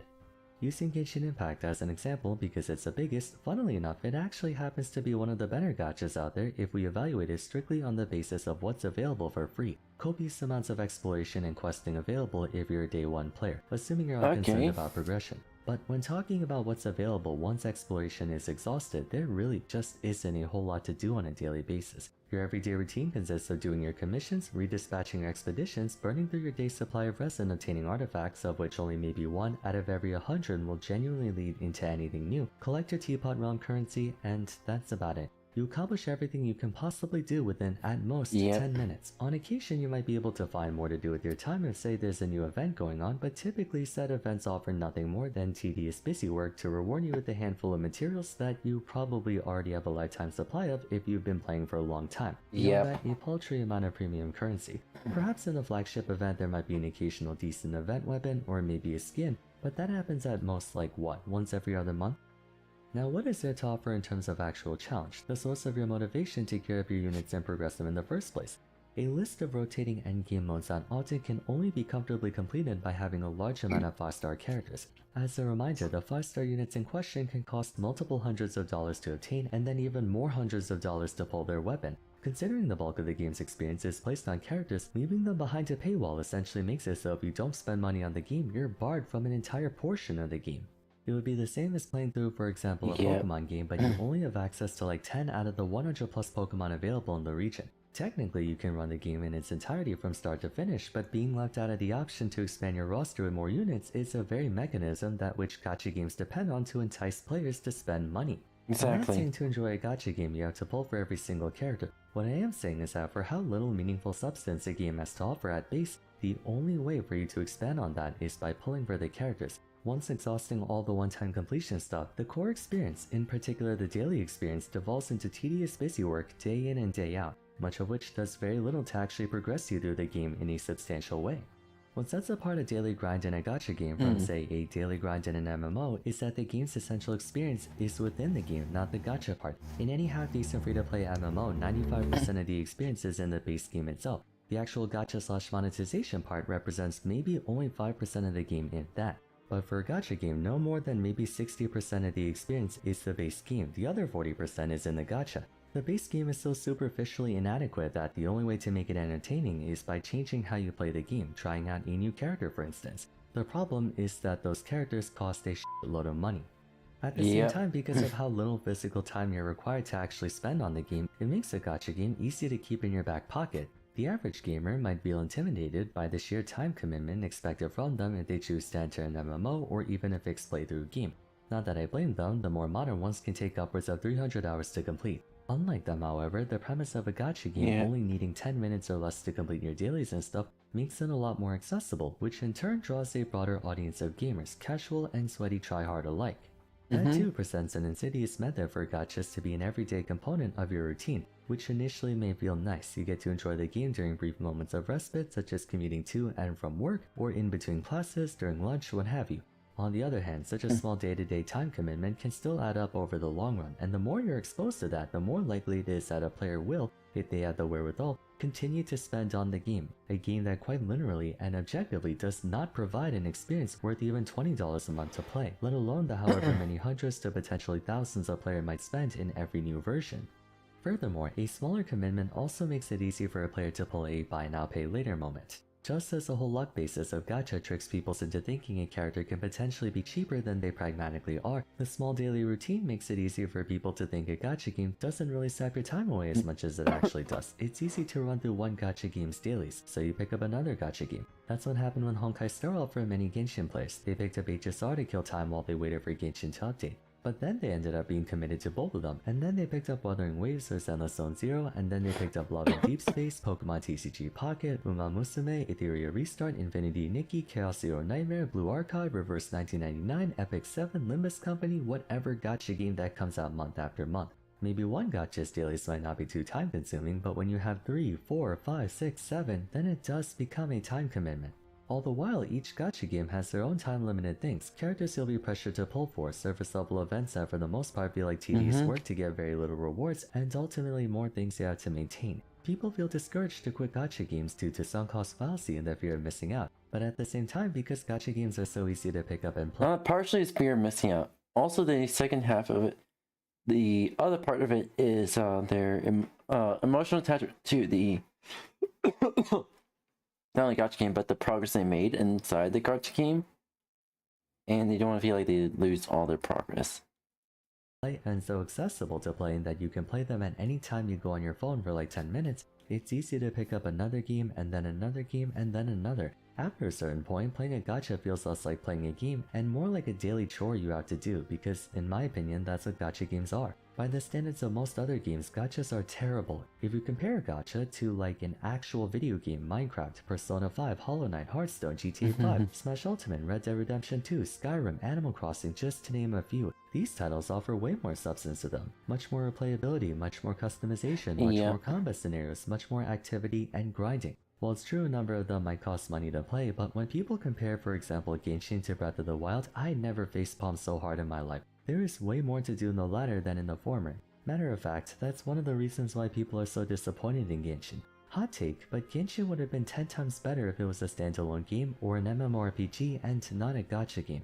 The turn-based combat, elements of strategy, character progression, and customization in a game like HSR pale in comparison to how much more is available in a game like Paper Mario the Thousand Year Door, or Pokemon, or Octopath Traveler 2. A major criticism aimed at Fire Emblem Heroes is how it's a severely watered-down version of the actual Fire Emblem games. A few exceptions may apply, like how Phantom X feels almost identical in gameplay to the actual Persona 5, but even then, most of the time, gacha games are gambling simulators first and video games second. Only until recently with the likes of Do It Night Abyss and Star Residence have they finally made the decision to focus on the gameplay part first, with the gacha experience being more of an afterthought. But the damage has already been done recently with the likes of Do It Night Abyss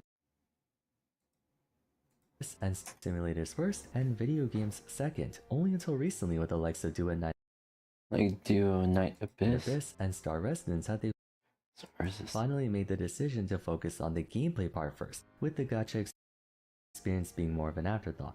But the damage has already been done, and while it seems awfully hypocritical of me, someone who plays gacha games and even makes a living talking about them, to say this, Gacha games are one of the most parasitic things to be introduced to the gaming industry, so much so that other games are beginning to implement gacha elements to them because they realize just how much they can milk out their player base without actually offering a worthwhile product or service in return.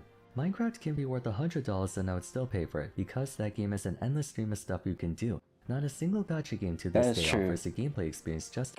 Listen, here's the thing. Gacha games aren't truly like an endless experience. There's gotta be like an end to it at some point. However, things like Minecraft, like sandbox games, it is a true endless experience. Like, you do whatever you want and whatnot. It's a true endless experience and you can literally never run out of things to do. Without the gacha part, so that's a plus. Costable for even one 5-star character. I think that like notable games like, well, obviously Minecraft, but also The Sims, the old school Sim games, and Universe Sandbox 2. Universe Sandbox 2. Alone the dozens if not hundreds available in the game. Even if they were to slash the effective cost of a character in Genshin, HSR, ZZZ, what have you from say $200 on average to $20, it would still not be worth it. I might get a lot of flame for saying this, but I think a game like 𝙂𝙚𝙣𝙚 despite being the literal poster child of gacha gooning, is a better gacha than any of the mainstream ones purely on the basis of every single character being free to obtain. The gameplay sucks, don't get me wrong, but at the very least it's 100% free. Most mainstream gacha games would be pretty bad even if they were free, which only makes it more egregious that they put up the prices they do.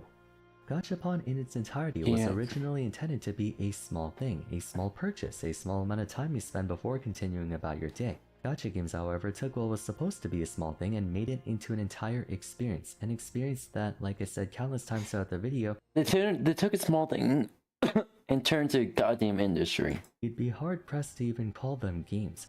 Many of them might be playable on PC or consoles, but it doesn't change the fact that gacha games, quite frankly, are nothing more than eye-candy cash grabs. The sheer number of pump and dump gachas that get released on EOS after like a year is insane. Go on r/gacha gaming, there's always a game dying. The big ones like Genshin will stick around, but whether you're a mainstream gacha or a mini one, they're practically all the same. This endless gacha gaming addiction, small enough to not draw much attention, but big enough to waste a considerable amount of your time and money for far less enjoyment and entertainment than an actual video game. Small enough to draw attention, which Hoyoverse failed at it, and they drew attention from the US government and the EU. I think ultimately that's the reason why so many people are talking about how they're burned out from gachas. People are growing wise to how consuming they actually are. In my friend circles, half a dozen friends outright quit every single gacha game altogether because at a certain point, they realize it's become less of a game and more of a routine, begging the question, why even play them to begin with when it's the same mundane experience over and over? If it's not fun, why bother? Anyway, I think I Thank you, ranted Reggie. on long enough. I do appreciate what Reggie's line reigns true and aged like wine. If a video game is not fun, then why bother?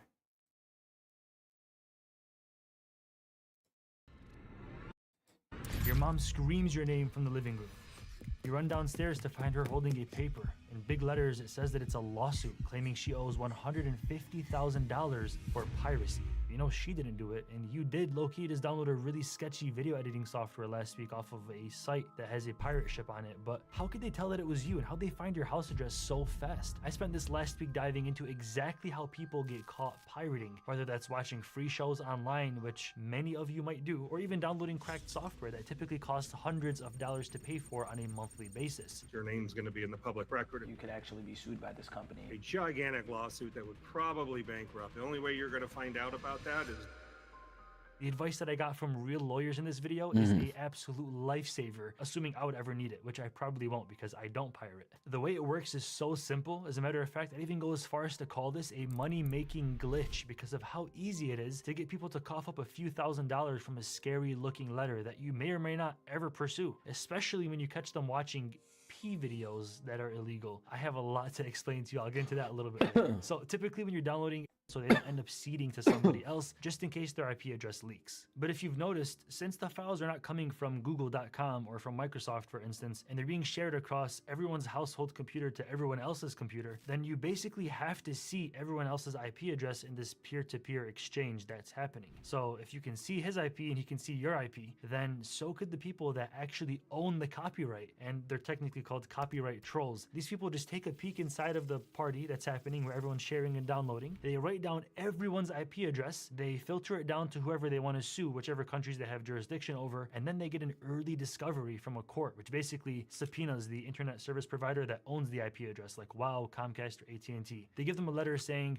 forward this demand to the person who owns this IP address that was assigned to this IP at this given date and time. So that technically means whoever owns the movie or game that you just stole or pirated are suing you, but they don't even know who you are yet. And it literally is written on the paper John Doe, because the only thing they really have on you is the date, time, and IP address, and possibly the file that you were downloading at that given time. The letters are basically templates they created to look as terrifying as humanly possible. That's actually their entire business model. It's just scaring the absolute hell out of you into reacting. So it's just a cease and desist demand, a scam, money right away. A cease and desist or lawsuit scam. Wow.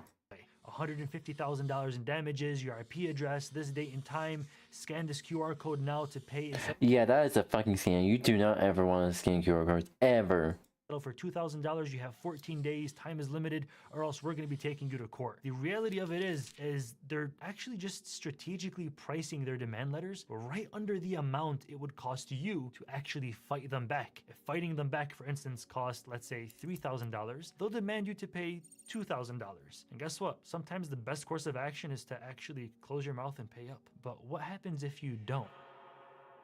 It really boils down to it. But if you were to go ahead and do it anyway, aside from my advice, and they catch you pirating P, they do something that basically no one's ever really done before. One company that basically owns a lot of P companies, they're called Strike 3 Holdings, they created a proprietary custom software, and they use this to help them send tens of thousands of demand letters to people's houses. And the only way that I even really know about this is because I was reading an actual court order from Connecticut where it was exposed that they made their own custom software, their own custom code to help file more lawsuits or more demand letters to make more money off of this, or at least protect their intellectual property. I should probably say that. The court order reads, to address online piracy, it created proprietary forensic software known as vxnscan to monitor and detect the IP addresses of those infringing its movies on the internet. As the company's lawsuits almost never proceed to the merits, after serving the ISP, Strike 3 eventually files a notice dismissing the action against the defendant, John Doe. So these guys are not really trying to go to court. They're not really trying to fight. They're just sending you these letters with their vxnscan software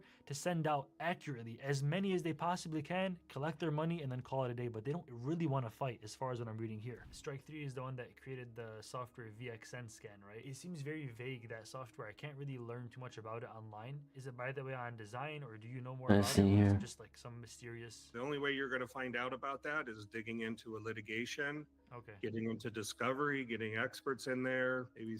You know what you do? Yeah, this pops up mass. You know what? 14ers. 14ers, or whoever is watching. Let's collab together and make a counter lawsuit. Some forensic experts to see exactly how things work. You know, the cases literally just don't go to that stage. It's going to cost you a lot of money just to get to that discovery stage. This software that they use to catch you automatically is honestly really mysterious because we don't know much about it. My theory is that it scans for their content across the internet or across these piracy websites. It snoops in and finds all of the IP addresses. Yeah, this is why you don't go to niche pirate websites. Probably just want to go to like the well-known ones that don't really get paid for it. Just host it on the like retro. I only go to basically don't pirate, kids. Don't pirate. It's bad. Plus, if you're gonna pirate, go for abandonware where things are not being sold at all, and the games are so niche that it's not even worth going to court over. Of whoever is in, or the IP is just the IP holder is just gone. in the mix, and then it filters down to whichever countries or states they have jurisdiction over, and they immediately start filing lawsuits. It's almost like a automatic lead generation file software, right? If that makes sense. I'm just assuming. I'm not making an actual claim on them. I'm just kind of guessing what it possibly theoretically could do. But what's even more scary is that when you get a letter from a P company claiming that you pirated their videos, it's addressed to John Doe, okay? And if you don't pay them now and solve this before they actually take it to court, or yeah, is it John Doe, Jane Doe? No, don't do anything. it defaults, you might not be John Doe any longer, and your real first and last name would be publicly available across the entire World Wide Web as associated to that P video with the exact name and genre. Everyone's gonna know that you were downloading that adult video, which could really ruin your life. Since in the US, Here's the thing, don't download adult videos. Just watch them on the internet. If anything, the adult website is gonna get in trouble for it. If you're the type of one watching the taboo types, you better watch your back, because even consuming it, not even downloading, even consuming it will get you into deep shit. This is watching normal types like anime. say anybody can look up any court case and find out pretty much anything about it unless the judge gives you the permission to hide your full name. Then imagine you're a school teacher, for instance, and parents of the kids that you're teaching want to just look up your name to make sure that you're a good person, and they see a court document claiming that you were caught for illegally downloading P videos with the name of the video and the exact date and time, and you actually fought it in court. That person is going to lose their job 100% immediately if that ever goes public. Imagine you're a big time at a company that you spent 20 years trying to get the top position of, and then that goes public. They're going to drop you because it'll make their company look bad. So basically everyone's going to start to kind of push away from you because you're associated to that nasty type of video online, and it's actually scary. I feel like the companies that are sending out these demand letters when it comes to P videos know that if people don't pay up right away, there's always a chance their name can go public, and it's probably better off they just pay us $2,000 or $3,000 or $5,000 right now before that possibly becomes the case. We call them sometimes shame settlements because people don't want to be associated with some of the movies. It's pretty much extortion settlements. Come on. Let's call it what it is. It's extortion settlements. Especially in case of hub videos. That's pretty much sextortion settlements. The movie titles, but in general, these cases with Strike 3, the courts are very firm on the fact that they want anonymity. They don't want you putting people's names out there to try to get leverage and try to get a higher settlement. So by and large, most settlements are anonymous. There are some times if you're going to default, you're not going to be anonymous. Your name's going to be in the public record if you default. But if you're not afraid of losing your job, you literally could possibly get evicted from your apartment. Typically, a lease will actually write something saying that you have to follow all state and federal laws to be a person that we are leasing to. And if your name comes out from a case like this, they can just look you up, find you in any employment background search software, or look up on Google online, and they technically could say, hey, you broke the contract, now we're going to kick you out for not following the law. And it gets even worse. Assuming you somehow haven't lost your job or your apartment because they kept your name private, the settlement amount can be so expensive, you end up having to pay for it with your freaking car. And if you don't have money or a car or any assets that you can pay up with, they can literally garnish wages up to 25% of your pay from your employer. They will literally make a court order to your employer saying, hey, whenever you pay Alex, give us a quarter of it for the next 15 months until we get what we're owed. Imagine that could really, like in today's economy, that could end somebody. But a lot of people on Reddit mentioned something interesting about their Strike 3 letter. They did nothing and nothing happened. One Reddit user even posted about not being given the letter until way later after the due date because their landlord forgot to give it to them, and when they checked online about the claim that was made against them, it was voluntarily dismissed without prejudice, meaning that they could reopen it whenever they wanted before the statute of limitations, which is about 3 years in the civil case, or 5 years if it's the government suing you for it, if I'm not mistaken. Which actually got me thinking, the more people that pirate their ISP videos, the more money they're making. It'd be pretty convenient if one of them said, you know what, let's just create our own pirated videos and post it on these pirate websites so we can actually trap and catch people that are pirating our videos. We can supply it, and once they download it, we'll immediately sue them right away. There's no evidence for this happening, I would assume, so I actually asked the lawyer. Have you seen any source of proof when it comes to that or heard of those claims? That's certainly something we do here. So, but have I ever seen it proven? No. If it was ever proven, you could probably expect a gigantic lawsuit that would probably bankrupt whoever's doing it. And so for that reason, I think they're probably not. It's just a hunch of mine. But again, who knows? I mean, there's so much money to be had here. It's hard to say. And so many people look up on Google, copyright letter from company name. You know, I really am hoping for the day where they fuck up and mess with the wrong person, pretty much a member of the government or pretty much a higher up at a company, so that company will end up suing whoever countersuing whoever is doing a false issuing a false copyright lawsuit, and pretty much going to court with them over it, because that's going to happen one day. They're going to fuck up, mess with the wrong person, and pretty much get their site subpoenaed and taken down. Or got a letter in the mail from this company. What do I do? So if they don't have any any encryption protections or encryption on their website, and it's a peer-to-peer kind of thing, the owner of the website is also going to be in deep shit as well. The fact that the owner made it peer-to-peer, they already fucked up.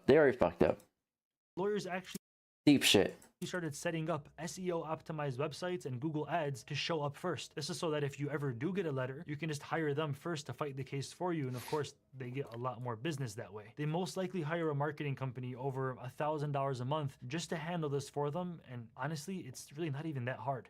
One judge actually got so pissed off at Strike 3 that he literally denied their motion to subpoena the ISP that would reveal the identity of the defendant. Then he even said, armed with hundreds of cut and pasted complaints and boiler discovery motions, Strike 3 floods this courthouse and others around the country with lawsuits smacking of extortion. It treats the court not as a citadel of justice, but as an ATM.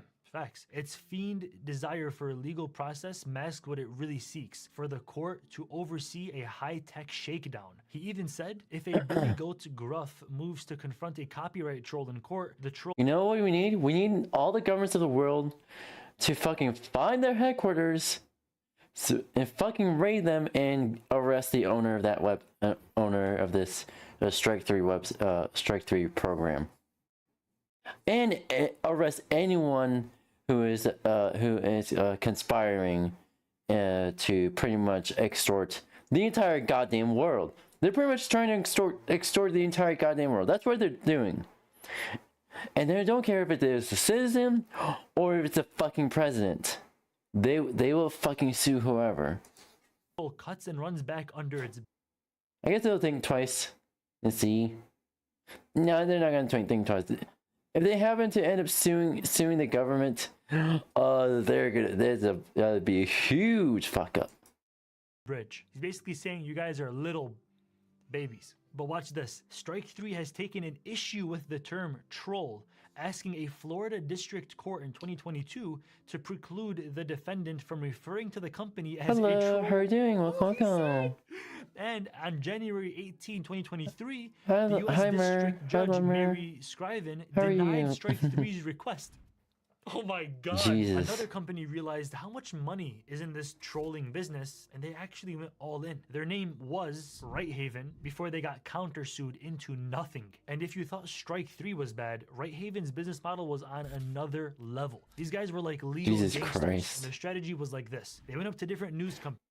Are we seriously having legal gangs? Jesus fuck.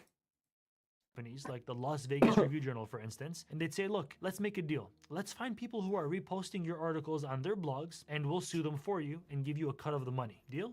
Newspaper was like, oh, free money, sure, let's do it. So Righthaven didn't even own anything. They just kind of took the rights to the article so that they were able to go in and fight and collect money and bring a cut back to the actual owners of the article. They're almost like a copyright bounty hunter, if you want to call them that, because they basically sued everybody on the freaking planet Earth. They sent thousands of letters to anybody and everybody demanding $75,000 just for reposting a single news article. How many of you have just screenshotted an article from a news source and posted it on your story or something like that? Imagine a 70. How? I don't think.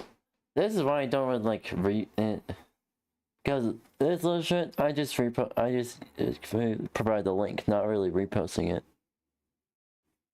If it's really scathing, then I'll provide both the link and a few screenshots, so they can say, "Oh, you reposted it. We'll see if you got reposted." I think, "Oh, I made sure to provide the link right here. Fuck off, or I'm gonna fucking countersuit." $75,000 lawsuit just for pressing a share button that was literally on the article itself, asking you to share the article. It made no sense. And these guys were settling a lot. They were making millions of dollars. Jesus Christ. Imagine, wait, so like providing a link to the actual article will get you sued? That doesn't make any fucking sense. You know what that'll do? That'll drive customers and internet traffic away from your website, you pieces of shit. You're literally shooting yourself in the goddamn foot. Fucking dumbasses.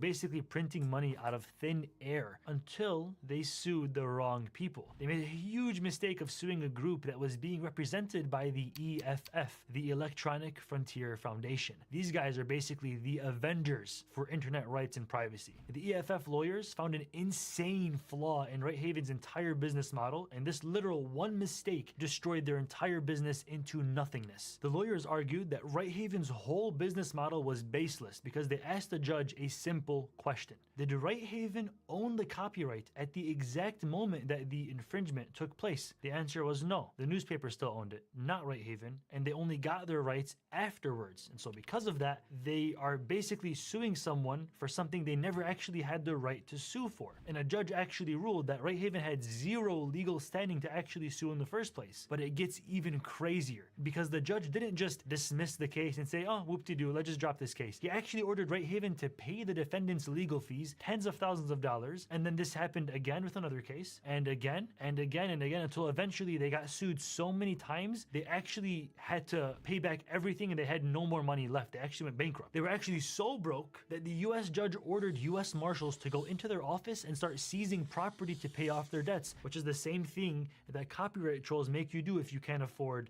the default price, right? Is it? So pretty much this, I'm hoping this also happened to Strike 3. So it started happening to them now. Now they were on the exact opposite side of that fence, but it was funny because the main asset that they even owned wasn't like a luxurious watch or cars. It was the articles that they bought from the companies they were using to actually sue people. So all of those articles were literally auctioned off to pay back the people that they were suing this entire time. So if you're watching this video thinking, yo, Lucid, I have the craziest money-making glitch I'm about to do right now, but don't even try. So who are these internet superheroes that came in and saved the day like a freaking beast? They're the Electronic Frontier Foundation. So these guys are basically a non-profit law firm full of geniuses. They're the last line of defense for the regular internet person on the internet, right? They basically get involved in every major fight for internet freedom that you can think of. For instance, remember jailbreaking your iPhone and that was still a thing? Man, I freaking miss those days, bro. iOS 4.2, you had the absinthe green skull as you loaded up your phone on your iPod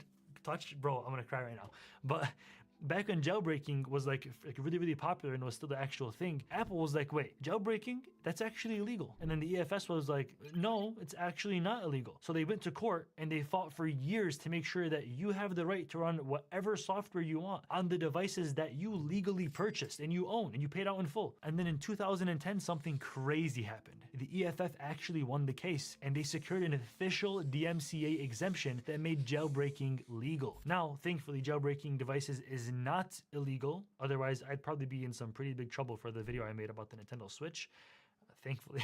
But they're not just fighting companies like Apple. These guys literally fought the US government. The EFF sued the NSA after the Snowden leaks came out, which I, by the way, made a full video on, cards above somewhere. Yep, so I remember documents that. came out and proved that the government was working with AT&T in a secret program to illegally monitor everyone's internet traffic. They had a secret room in the AT&T building in San Francisco where they were literally just copying info on people all day long. And then the EFF found one of the technicians who helped build that room and got him to blow the whistle on the whole project. And then they ended up filing a massive lawsuit. It's called Hdfting v. AT&T. So the EFF was supposed to crush this case. They had just way too much proof and way too much evidence against their own government that the government literally changed the law in the middle of the court case. And then the whole court case was dismissed. Bro. So while the lawsuit... Wow, rules for thee, but not for me. Literally, I swear to God, this is literally behavior of not just the U.S. government, but pretty much every government around the world. Pretty much the world governments here, globally, each government, each country, pretty much, if they realize they fucked up, they got caught, and they massively fucked up by getting caught, you say, "Oh, whoop-de-doo, we just changed the law on you. Fuck you, bitch." How about countersue for pretty much abusing the legal system?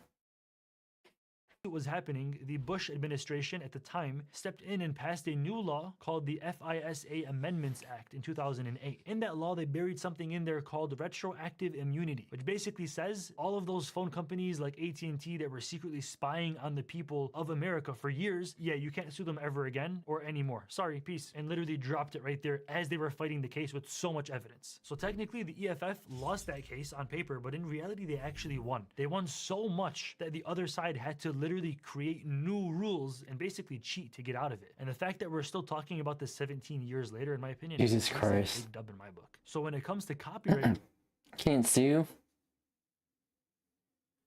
Here's the thing: even though the average person, average foundation can't sue anymore, if pretty much another government like the EU finds out that the iPhones, which is basically a US-based product, were secretly spying on the EU citizens. Yeah, the EU can sue, and NATO can actually put sanctions on the US over it. So yeah, world governments around the world, you better watch your fucking back, because if you fuck up even bigger than the EFF, you're not getting out of this, and possibly this may put in sanctions on the government, as well as any possible what's the word for it? Any possible repercussions, life-lasting repercussions stemming from this. The EFF doesn't just show up in court and fight. They actually have a full project dedicated to destroying and fighting the business model of these trolls. They publish free legal guides online giving expert advice. They find pro bono lawyers for people that can't really afford a lawyer to fight back. And they track all of these troll lawsuits across the country, building an open-sourced intelligence agency against these legal gangsters. And on top of all of that, they're a non-profit, meaning they're not in it for the money. They're actually just doing it to win and to set precedent and to help the regular people out, which honestly is very based. That's commendable. So what do you actually do, Lucid, when your parents call you from the living room screaming their lungs off saying, "What the hell is this? There's a lawsuit, demand letter," and your heart is racing, you're freaking dripping sweat? What do you actually do? What options do you have? I asked an actual lawyer for their real advice, and this is what we got. You can either settle it yourself, or what most people do is get an attorney like our firm and get this case resolved. Resolution just involves back and forth negotiations until you get something affordable and agreeable. Now, if you're saying, I got the subpoena, I am not the downloader, then your option is to consider litigation. A lot of people are deterred by that due to the costs, and you have to be right. If you're going to go litigate and it turns out you did download the video, videos, you end up not only paying your own attorney fees, but under the copyright laws, you risk paying their attorney fees as well. So and in those cases, if you make a good showing, there is a chance that they will dismiss your case. In general, you can do nothing. You can wait and see if they pursue you. Most people just like to get a lawyer. It's fucking pretty much these legal gangsters are pretty much gatekeeping information in general, as well as pretty much these little gangsters may be the reason why lost media exists in the first place. And settle the case out. Some people grinding out these videos with insane.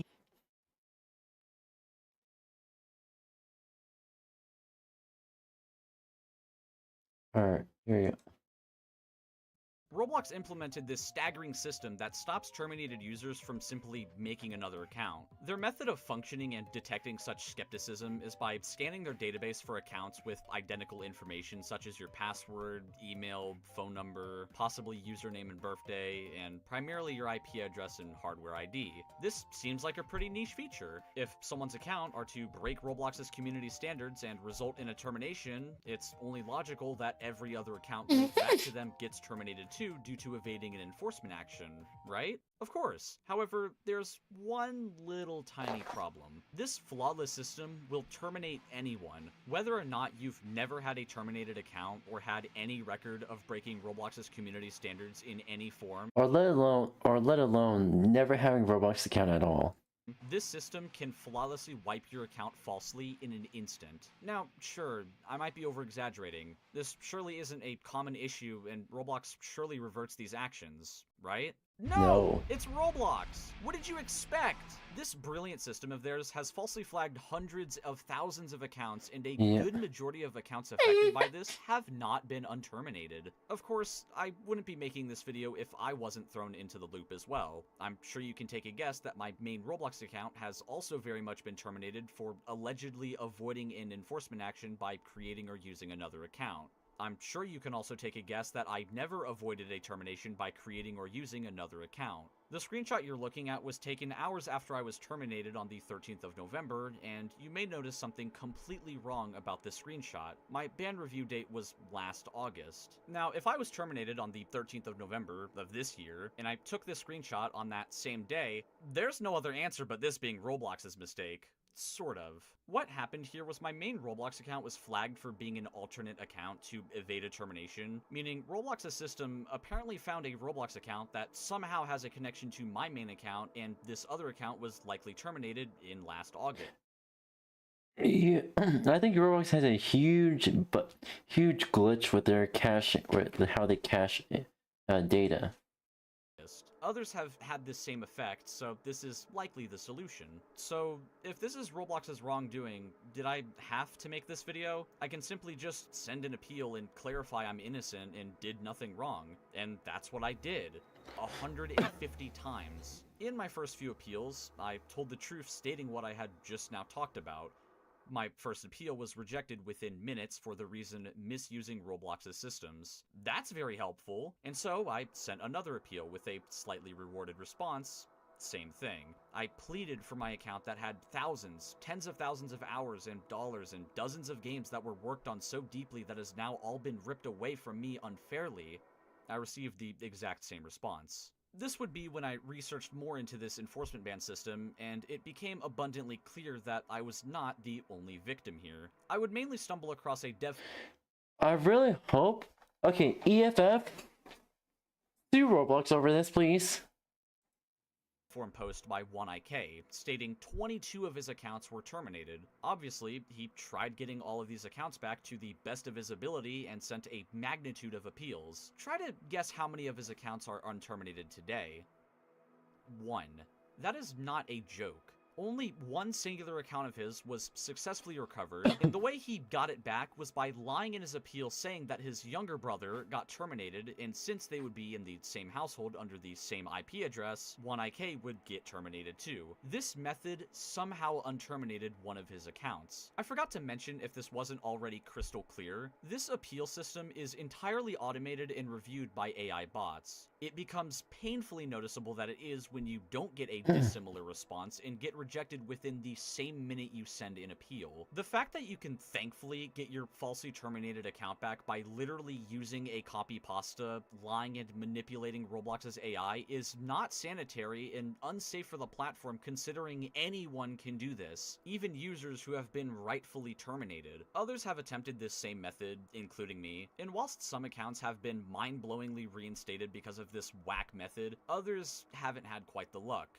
including me. If your account is terminated after 30 days or longer, you cannot appeal anymore. Since I was terminated on the 13th of November, if I had yet to get my account back by the 13th of December, which is the same day this video is being posted, I would no longer be able to appeal. So, let me recap this last month for you. Out of the 150 appeals I sent, only one of them just so happened to give me an actual human response. And believe it or not, according to all of the information they have, they believe I was rightfully terminated. I followed up asking what terminated account is even affiliated with my account. Funnily enough, they were unable to provide any additional information to the table, which I think is extremely hilarious considering others have been given this information of what terminated account Roblox thinks they're associated with. I, again, replied asking why they were unable to provide information that I'm positive they have. I never got a response. However, something did change and happen revolving around my termination. They fixed the review date of my termination.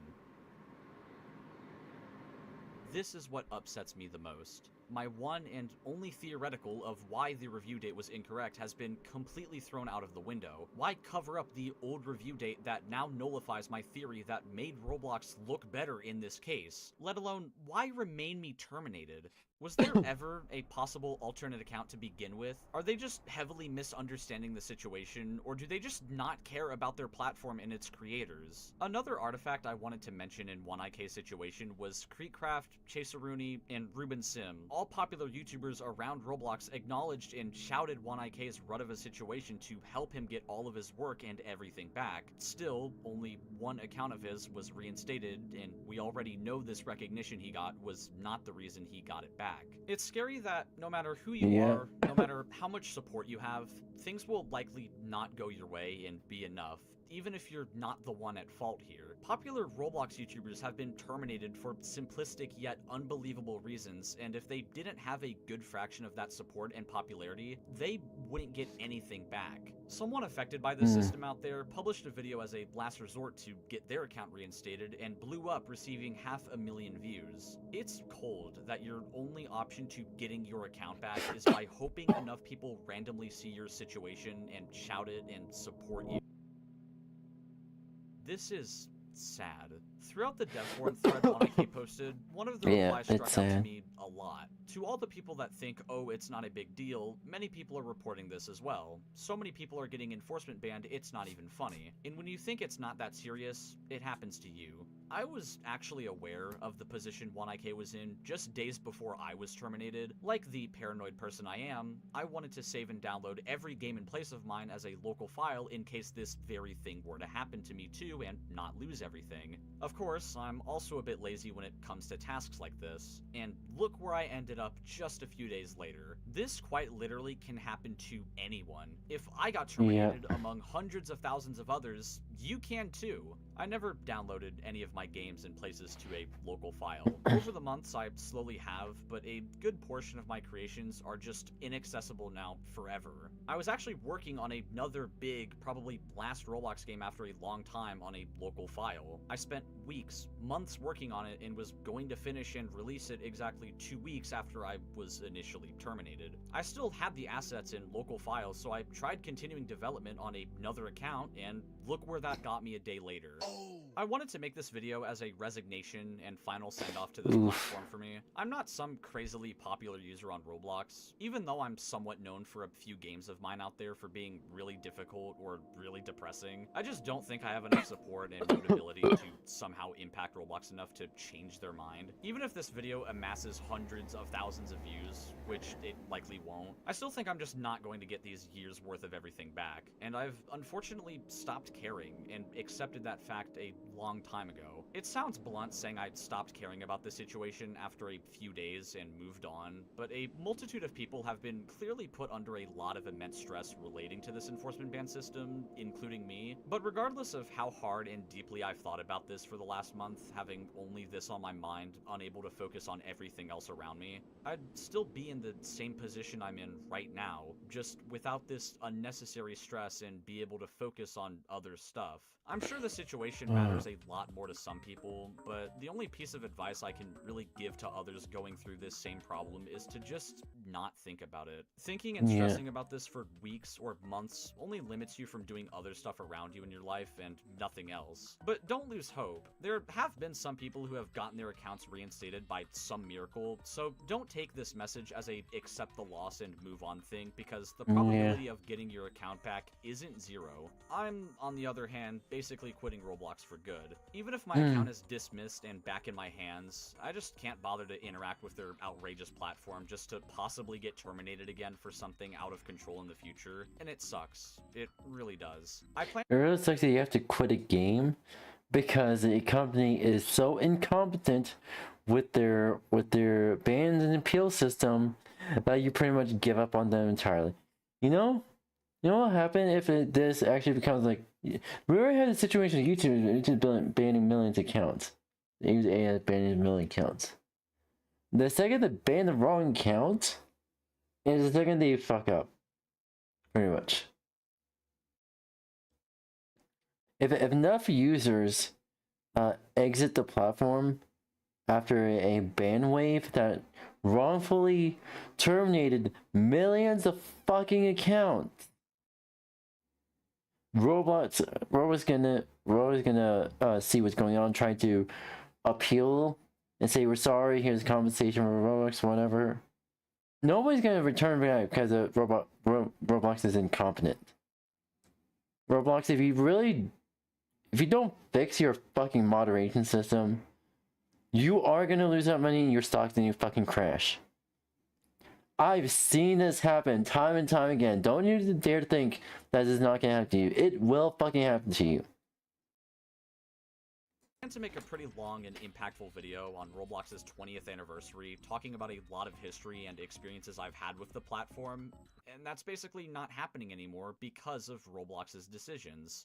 Roblox is not a sustainable platform. It isn't bad because of the community or fan base, mostly. The problem here is the CEO and staff, who really need to get a grip and maintain their platform and systems, or best solution, just step down in general and hand it over to someone who actually cares about the platform. And this is but one problem I've lectured about. They won't because power. Troubles. I could have made this video hours just talking about the dozens of safety concern issues Roblox has on their platform if I cared enough to. Like the age verification they're implementing, the Schlepp situation where he's probably still forbidden from accessing Roblox's platform despite the only major positive things he did for Roblox following the enormous support he has, including Chris Hansen. What matters anymore? The only realistic option in my eyes looking at all of this... They don't even care about being exposed for pretty much protecting predators, as well as, and I shit you not, their stock is crashing and they still are doubling down.